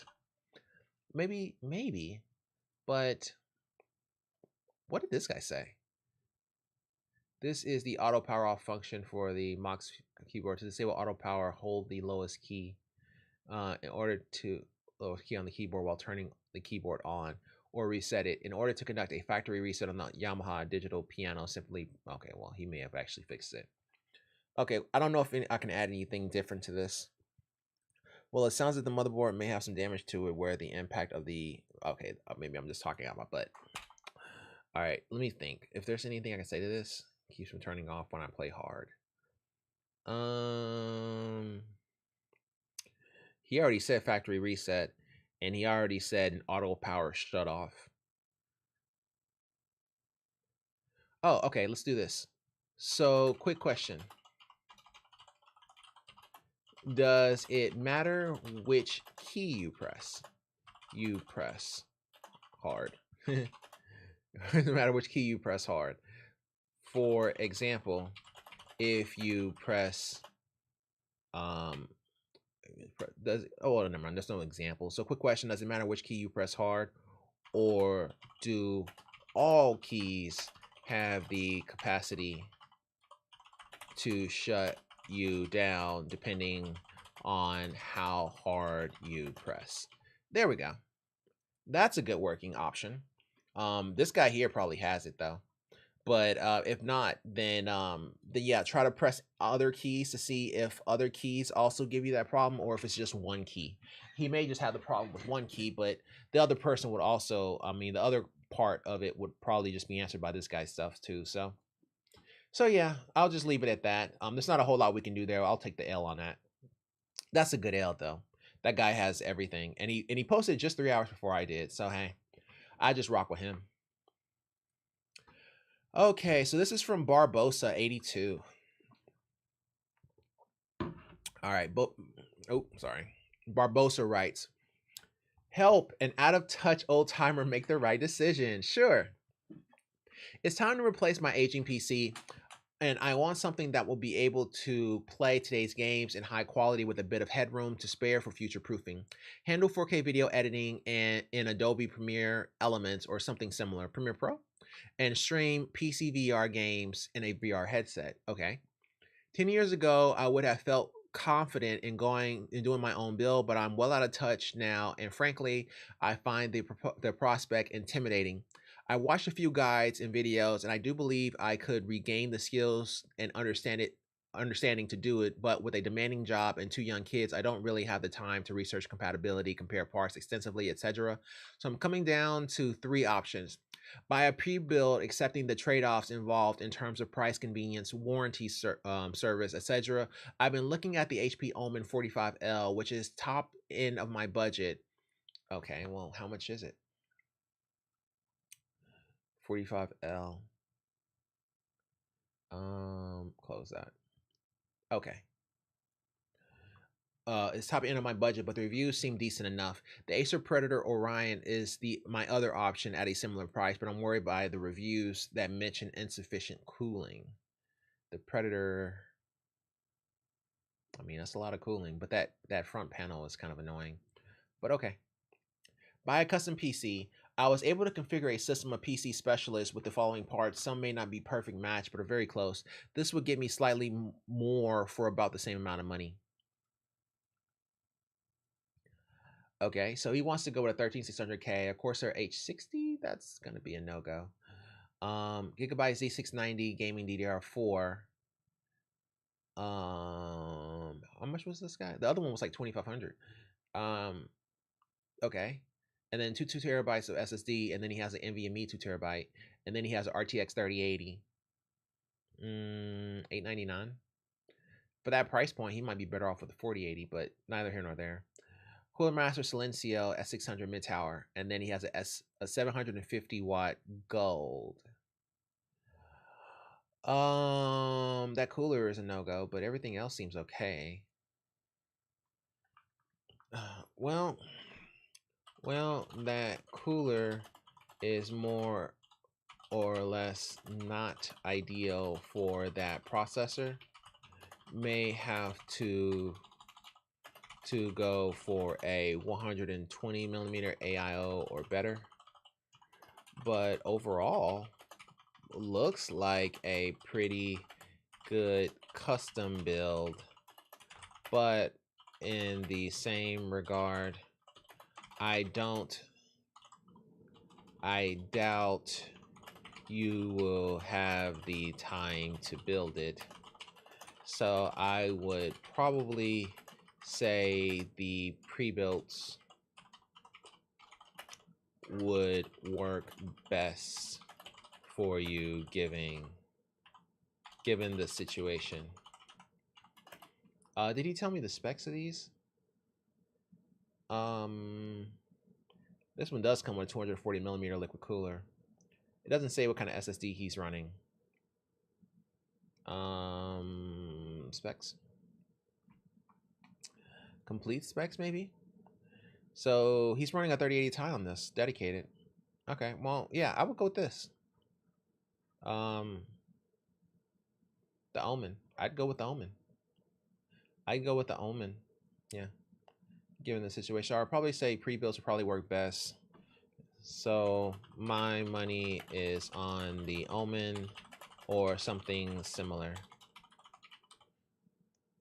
So I'd put it at that. So yeah, I would say go for a little bit stronger of a cooler. But you know, I don't think he's gonna be able to have time to actually build that custom build. It's actually a lot easier than it used to be. If you want to really smooth experience, in our 200p max with pre-routed cables, pre-installed AIO, PASU, he's going off on a deep end. I'm not sure if he wants to do all that work. Not that it's a lot of work. It's just it's kind of enthusiast level, so I'm not sure if he wants to go that route. Your list to give you some more modern components. One old guy to another, I built a custom PC as a side business. If you happen to be in Dallas area, I'd waive the build fee just to help you avoid pre-builds. Yeah, pre-builds aren't the best. Gives us so money is on the Omen or something similar. Yeah, only reason why I'm willing to pre-build is because I don't think he has the time to build it. But if he is in Dallas, then yeah, somebody might be able to do it for you. So yeah, you know, you can go that route. I'm not upset about it. But I stand by what I said on this one. I just don't think you'd actually have the time to build it. Alrighty, group 5. All right, we're doing really good on time. Okay, let's do this. All right, another networking issue. So this is from Demon. Yeah, I remember this. All right, so Demon's issue is this. I don't even gotta look at it. I already remember it. I can just read it off my picture, off the picture in my head. So Demon's issue is this. So basically they live on a college campus, right? So she lives in a dorm on a college campus. And essentially what their problem is that they're having issues with Wi-Fi connectivity. And essentially if, basically she's one of the only people that are having the problem, but at the same time it's the Wi-Fi dorm, and they were wondering what kind of settings or things they can change that will actually fix this situation. And I was like, well, there's not a whole lot you can change, because if the Wi-Fi was the problem, like the router itself, then everybody would have an issue. And on top of that, you can't make any changes because it is the college dorm's Wi-Fi. It's not hers. Well, if it's your dorm, typically the college will have a default internet package that everyone uses. I would also try to get with your counselor or someone in charge of the dorms to see if they allow for internet services to be added to the dorms itself. Also, you can try a stronger dongle for your Wi-Fi, as well as updating the drivers for the Wi-Fi dongle. But more than likely, you would just need to move closer. Sorry about that, bro or brodette. Move closer as in wireless. I'm talking about Ethernet connection. If not, then my mistake. What?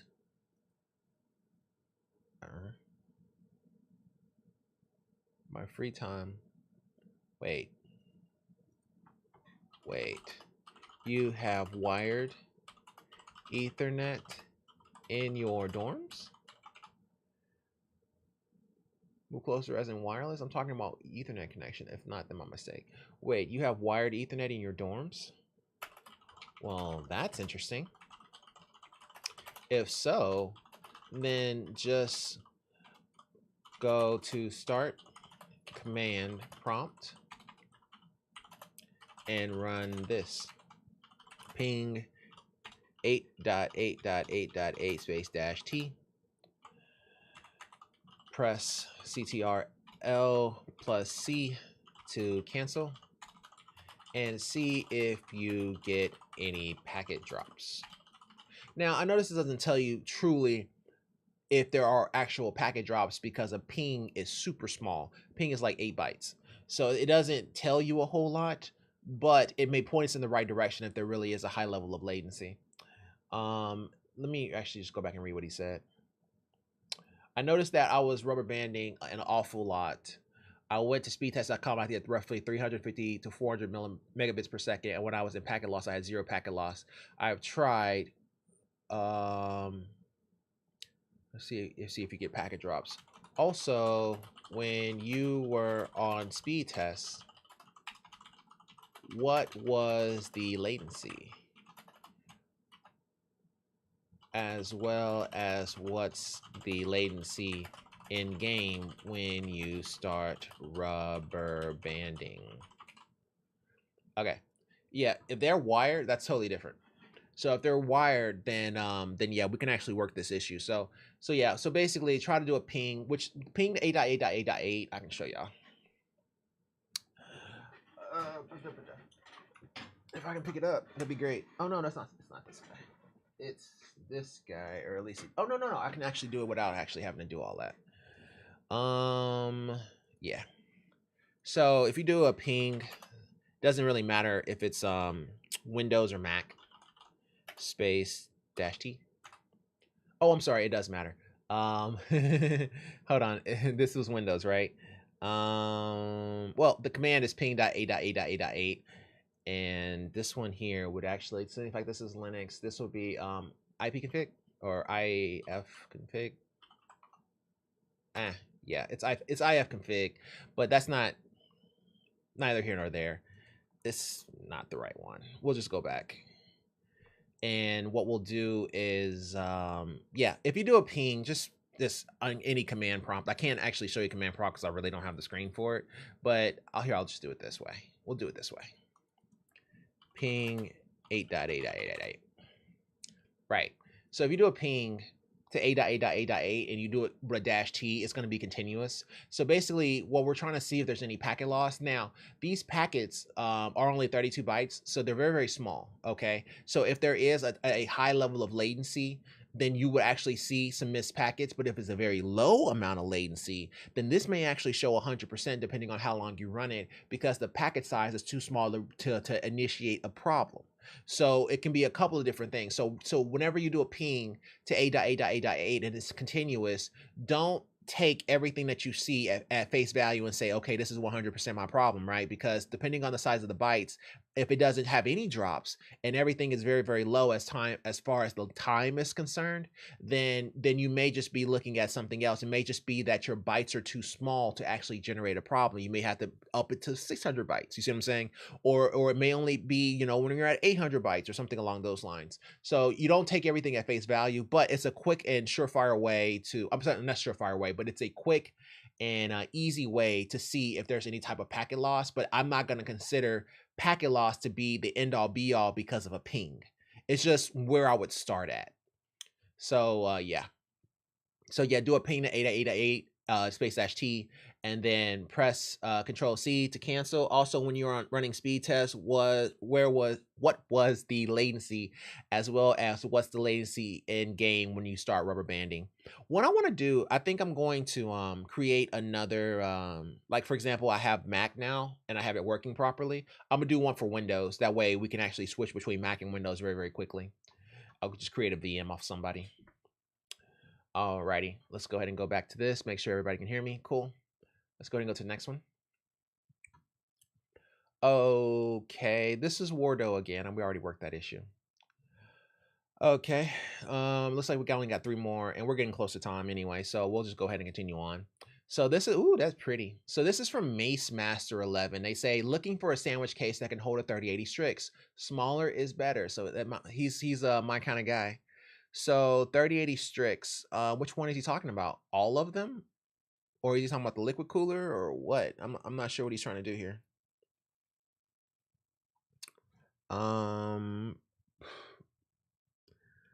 So he's talking about that white card? Or is he wanting liquid cooled? Here's what's going into my SFF case. CPU cooler will be replaced with a Noctua. Oh, okay. Okay. But it's a white. So he has that Corsair 850 white SFX, and then he's gonna replace that cooler with a Noctua. But what kind of CPU is it? Oh, okay. He has 12 comments. A lot of people had already said something. That 3080, I would say Sliger SM580 for sure. That would give you some extra cooling and an AIO. If you want to, those cards are, that GPU was a 2-slotter, wasn't it? I feel like it was. Yeah, that card is a little bit too big to actually go into a DAN case. And some extra cooling, AIO, and an AIO. If you want, if you are going to go Noctua and that GPU is a 2-slot you can try. Yeah, somebody already said it. It's right below me. The DAN case SFX or H2O, depending on the dimensions of the GPU. But I say Sliger. But if you say smaller, the better. Smaller, the better. Those guys aren't gonna fit. That's a pretty big card. Yeah, I'll stick with what I said. I'm okay with that. Sliger, DAN case SFX, depending on the dimensions, and then the H2O. Yeah, H2O. Form T1, perfect fit. Just place order on sandwich case. Just place on order on sandwich case. Probably the smallest option. Middle one is beautiful. Form T1 V2. Yeah, everybody's saying Form T1. I like Sliger, but you know, whatever. Form T1 V2. Let me see. I know which one it is. Form T1 V2.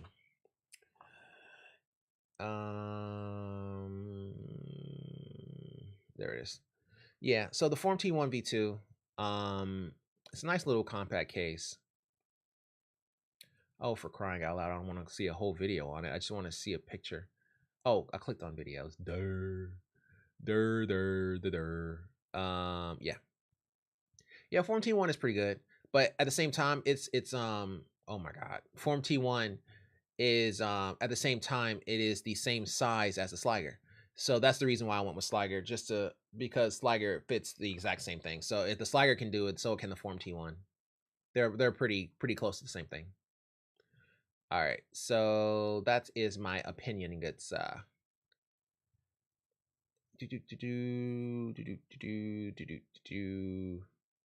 alrighty, so okay, so this is another repeat. This was the guy with the fractal ridge and the very big fan to go with that fractal ridge. And we were talking about that fan, and we were saying, hey man, you're probably gonna get smoked by Noctua with this guy. I mean, it's not like it's a bad fan or anything like that, but we were seeing like 4 pipes here, and he was talking about this IS55 cooler, and basically swapped out the fan with this one here. And we were saying, you know, it's a nice fit, but you may get smoked by a Noctua L9A or a Noctua L9 with a fan duct, is what I was talking about. But yeah, it really kind of depends on the temperatures, is what I was asking. And he says, I sure hope so. IS55 on its own is generally a chart topper in size class with its default fan. So I have high hopes for this doing a solid job and staying quiet. I mean, hey, you know, if everybody else is saying it's going to be quiet and good, then okay. But everybody else is probably going to say something around the lines of Noctua something or another. B650 Noctuas, NHL 12, yeah. Noctua.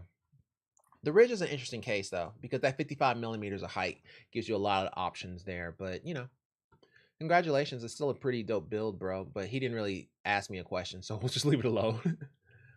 Alrighty, so we got one last one here. Well, I wouldn't say last one. We'll just do a couple more here. So we'll just close this one out, and we'll just do a refresh. I want to do like maybe like a few more here, to make sure I didn't miss any. Because we just came back, and I want to come back and ask a hard drive issue. We haven't had that in a while. Malicious sites, we're definitely doing that. And can't hear anything on my headphones. I want that. And the iPhone. Oh, we haven't had an iPhone issue either, so we'll do those. Okay, I restarted my computer and now it's giving me a prompt to install Windows. I try re-downloading Windows to see what happens, and it says my SSD can't download Windows. It looks like I found the issue. My computer recognizes the SSD as an inbootable drive and doesn't show up in the boot menu. I just said BIOS to legacy and it worked. So it appears that he may have some type of setting set up in his BIOS. Okay, so if you unplug the USB drive, does that fix the issue and let you log in? Also, is this a desktop or a laptop? And then I say, it looks like I found the issue. I say, all right, so to plug it into, my computer doesn't recognize the SSD as an inbootable drive and doesn't show up in the boot menu. All right, so try to plug it into a different port or front port to see if the drive is detected. If that does not work, try to plug it into a new PC or console to see if the drive is seen. It's recognized, but it isn't allowed to boot. I think he's done with his issue though, because once he set it to legacy, reset BIOS to optimize defaults. Yeah, I mean, he already fixed his issue. So it's kind of an interesting one that he reset the BIOS to legacy and that worked. So I'm guessing that he may have had it turned on a setting, like for example, if he had it set to RAID instead of AHCI, or if he disabled something in BIOS. But what he suggested here probably would have fixed it too. Alrighty, fine, Subtile. I'm glad that helped. I'm glad that you were able to get it all solved and taken care of. And let's go ahead and just roll back over to the beginning here and let's get these last few. All right, so this is from Puzzle-Headed Brief 56. Puzzle-Headed writes, Dango reformatted my HDD like an idiot. Dango reformatted my HDD like an idiot. Okay, got it. I'm building a PC for my girlfriend and was using Windows Media Creation tool to put the operating system on. I never changed the name of my HDD from new volume and it got mixed up. The loss of the data is not so much an issue. I can re-download games, no big deal. My question is, can I reformat the drive so it is usable again? Yes. Just right click on the drive, make sure is the correct one, LOL, then type format, or then click on format and okay. It will wipe the drive, and go back to normal. Now, before you do this, however, it isn't the boot drive currently, is it?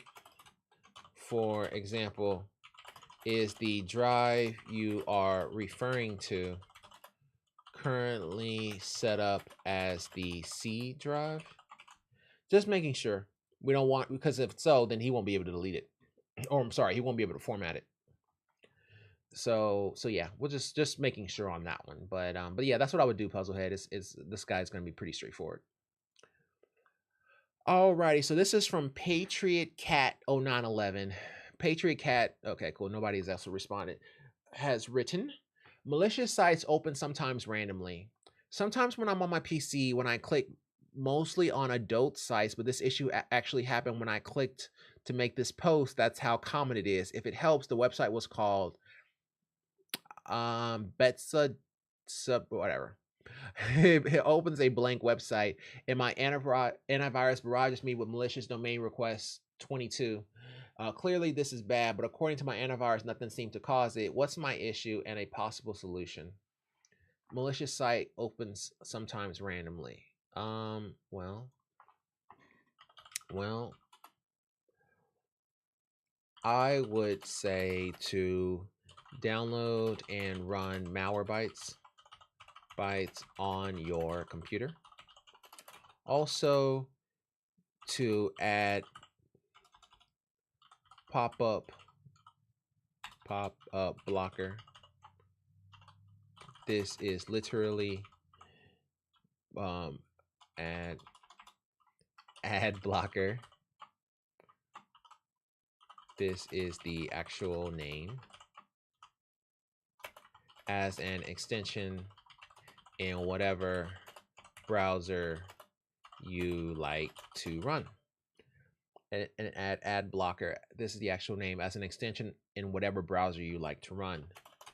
Then see if that resolves your issue. So with this one here,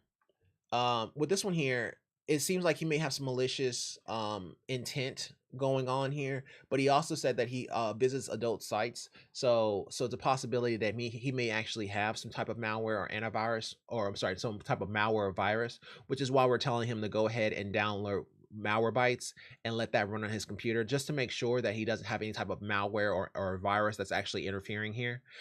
So once he runs that and makes sure that his computer has been cleaned out, then I would say for him to go ahead and download ad blocker as an extension on his browser, whichever browser he uses, and see if that resolves the issue, and kind of just go from there. But yeah, it is a possibility that this can be a malicious site. But the best way to find that out is just to run Malwarebytes. Alrighty, so this is from Huge Worldiness. World Lines? Huge World Lines. Oh yeah, Huge World Lines writes, can't hear anything on my headphones. I tried updating my audio driver, unplugging / replugging and restarting my computer, but I can't hear anything. Does anyone know how I can get my headphones to work? They were just working yesterday. I don't have speakers on my desktop, so I use headphones. I tried updating my audio driver, unplugging, replugging, and restarting my computer, but I can't hear anything. Does anyone know how I can get my headphones to work? Unplugging, replugging. Okay, so are there any other devices you can plug your headphones into outside of so there are any other devices you can plug your headphones into outside of this computer to test? That would probably point us in the right direction the fastest. I'm not going to add anything to that because that's just 100% true. Because as soon as you plug it into a different computer, that lets us know whether or not you really are having an audio problem. Because if you plug it into a different computer and it still doesn't work, well, that doesn't really bode well for the headphones. But if you plug it into a computer and it's working now, then you have a setting that's on your Windows PC that's causing the issue, and we kind of just have to troubleshoot that. So really, it just kind of depends on what happens when you plug it into another device. With this kind of a situation, that's probably the best way to handle it. So yeah, huge worldliness. Go ahead and keep us posted and let us know what you find out there. That's not enough time. Let me grab a few more. Okay, whatever that says. A Samsung TV. No, we already worked that. Static IP addresses. I'll take that.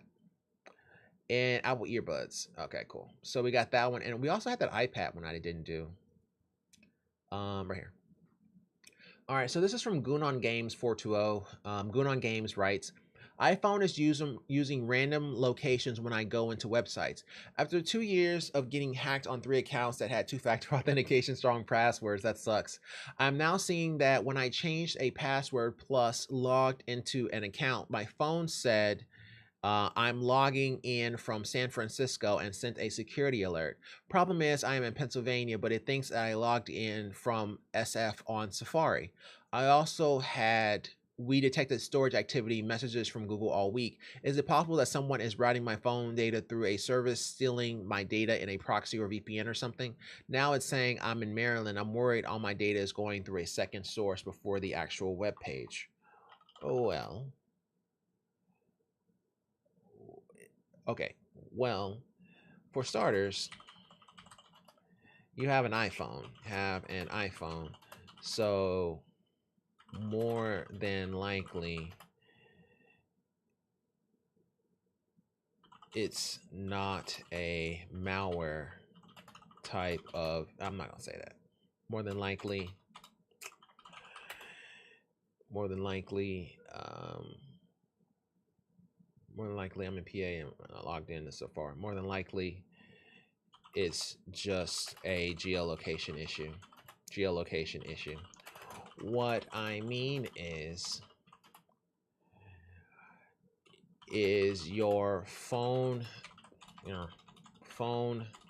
connected to Wi-Fi or just using your cell phone provider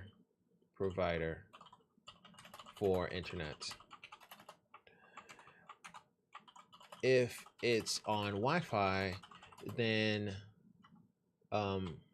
okay, well, He could also be on a VPN tunnel, but he's saying VPN tunnel if that's the problem, meaning that he more than likely isn't on a VPN tunnel, so there's no point in asking. Otherwise, he would have said something. What I mean is your phone connected to Wi-Fi or just using your cell phone provider? If it's on Wi-Fi, then it's possible your IP is moving to different locations or changing. The real question for this path would be, do other devices in your home experience this issue as well? And then scroll down a little bit here. On the flip side, if it's the cell phone provider doing this, then what you need to do is go to, here's a new one, IP Chicken, to see what your IP address is. Then when you experience the problem or the alerts, then go back to IP Chicken to see if your IP has changed. If it hasn't, then, well, we'll just leave it at that. I'm not going too much further than that. And because if we choose this route, then I'll talk about it further. But if not, we'll go with the Wi-Fi. So it really kind of depends on what they say. But I can talk to you guys about it. So IP Chicken, for those of you who aren't aware, IP Chicken. Okay, I'm not about to type it because I just thought about that. IP Chicken, if you actually go there, it will actually tell you what your public IP address is. But I don't want to actually type it because then you would see my public IP address. So I don't want that. But yeah, if you type that in, it will tell you what your public IP address is. And then if he has an issue, and then he types IP Chicken again and his public IP address changes, then that can be what's causing his issue, is that his public IP address is changing and moving him to different locations.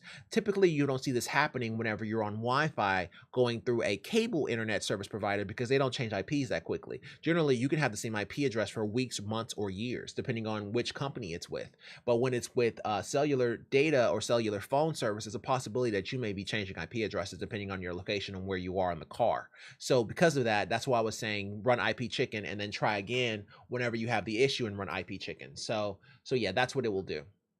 That's what that program does. So don't do that on a stream though. That'd be really, really bad. So yeah, but that's what I would say. I would say run IP Chicken on that. And that was the iPhone guy, right? Yeah, that was the iPhone guy. All right, so let's roll back and we'll just do these last few and finish up. So this is from Clay Bay. It says user service cannot be loaded. I'm currently selling my PC to a friend of mine, and I was prepping PC to be sold by resetting it and deleting all of my info off of it.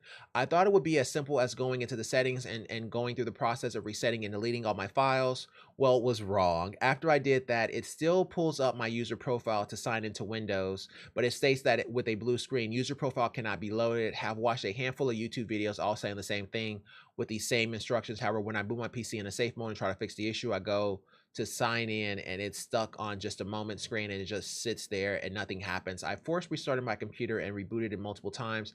I have no idea what to do now. I'm considering biting the bullet and taking it to Geek Squad. Don't do that. Don't do that. Save your money. If you're giving your PC to your friend and it had a legit copy of Windows that you still have the key for, just reinstall Windows and put the key in and hand over the PC to him. Yeah, that's all you do. So usually, yeah, you're absolutely correct. You don't want to be telling people to wipe. But in this case here, he has plans on selling it anyway. So what's the point of working it if he's going to get rid of it? Just wipe it. Just wipe it with Windows and then install Windows and get the actual key from a friend, or don't. I know that Windows 10 has a situation where they allow you to actually show, you know, it'll just show at the bottom of your screen that you don't have Windows, like a full CD or full copy of Windows, so it'll actually still just work. So he may not even need to do that, but in this case here, just wipe it, bro. There's no point in going this far. And going to Geek Squad and all that craziness when you can just wipe Windows and then just give them a computer that doesn't have a solid Windows CD key if you don't have it, or if you do have it, then go ahead and put that in. But more than likely, just give him that. He'll probably be happy with anything because you're selling it to him. So yeah, that's what I would say, Clay Bay. Just yeah, just wipe it. Just wipe it, bro. It's okay. All right, so this is from Cup of Coffee.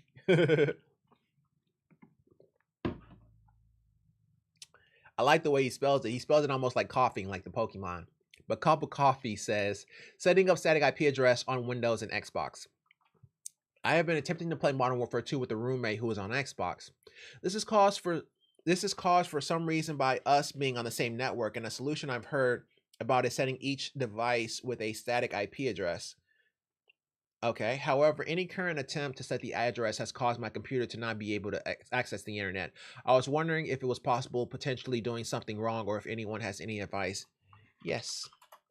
So you would need to set the static IP address and the DNS for network connectivity. You can set the DNS to 8.8.8.8 or 8.8.4.4.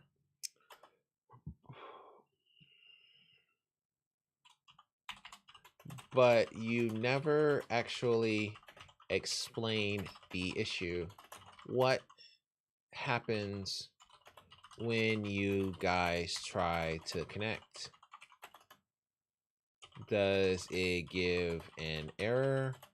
Can either of you play the game by yourself?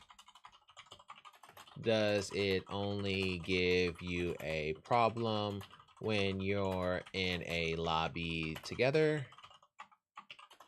Just need a bit more info.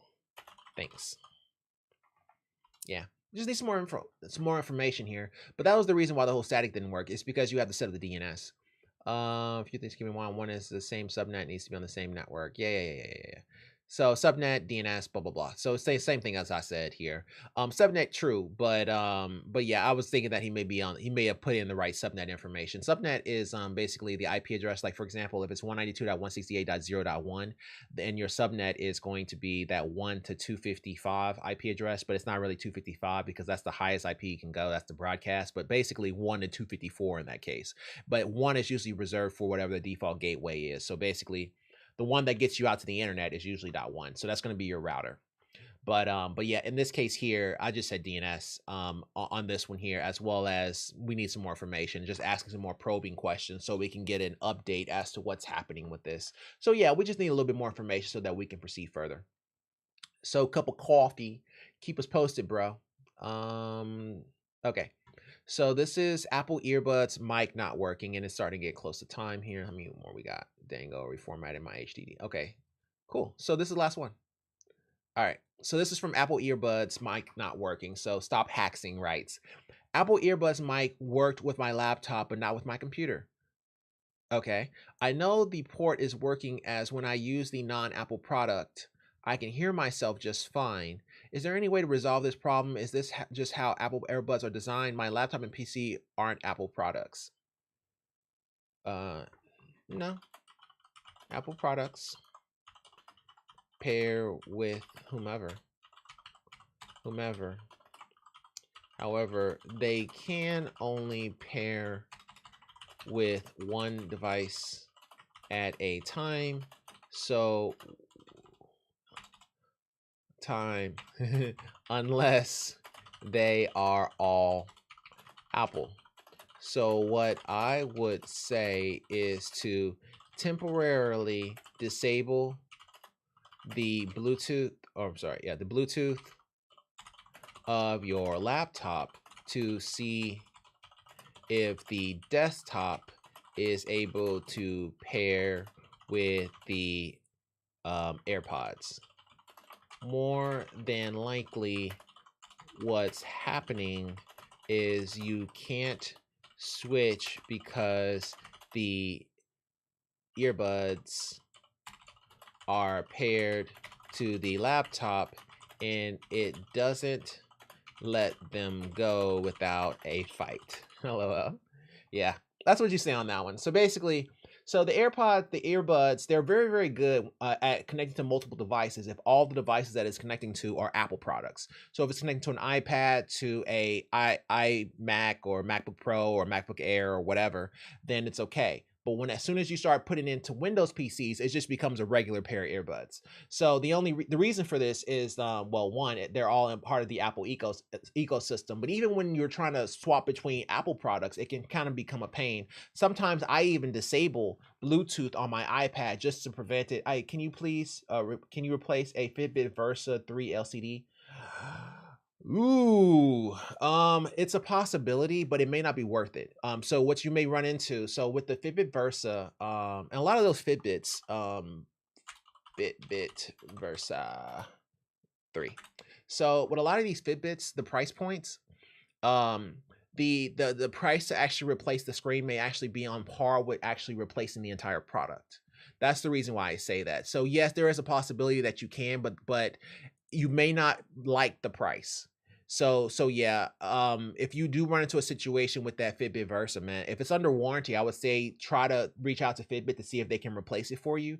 But if they can't, then yeah, I would just try to get a quote for it, like just take it someplace that can repair it. So generally, you can try watch shops, but most watch shops don't really mess with mechanical watches. They only mess with, like, your standard hardware type watches, your Rolexes and whatnot. So you may have to take it to like a tech store or something like that to see if they'll be willing to replace it, or maybe try to find someplace online and just see what their price is. But more than likely, no, you won't be able to, because typically the price to replace the actual screen is on par with the price of the Fitbit. So yeah, especially like a Versa or something like that. Now, if we were talking about like the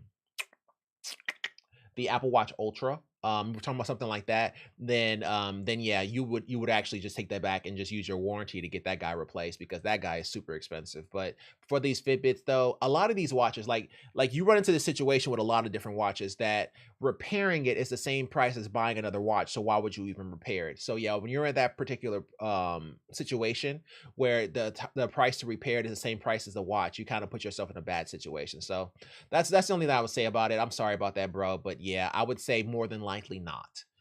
Just because of it's the price point, it may not be worth it. It may be better just to go ahead and buy a new one, or buy a new one if they have warranty. Like if it has warranty, then go ahead and return it back to them. Sometimes there have been situations where I have returned products outside of the warranty and they still sent me a new one.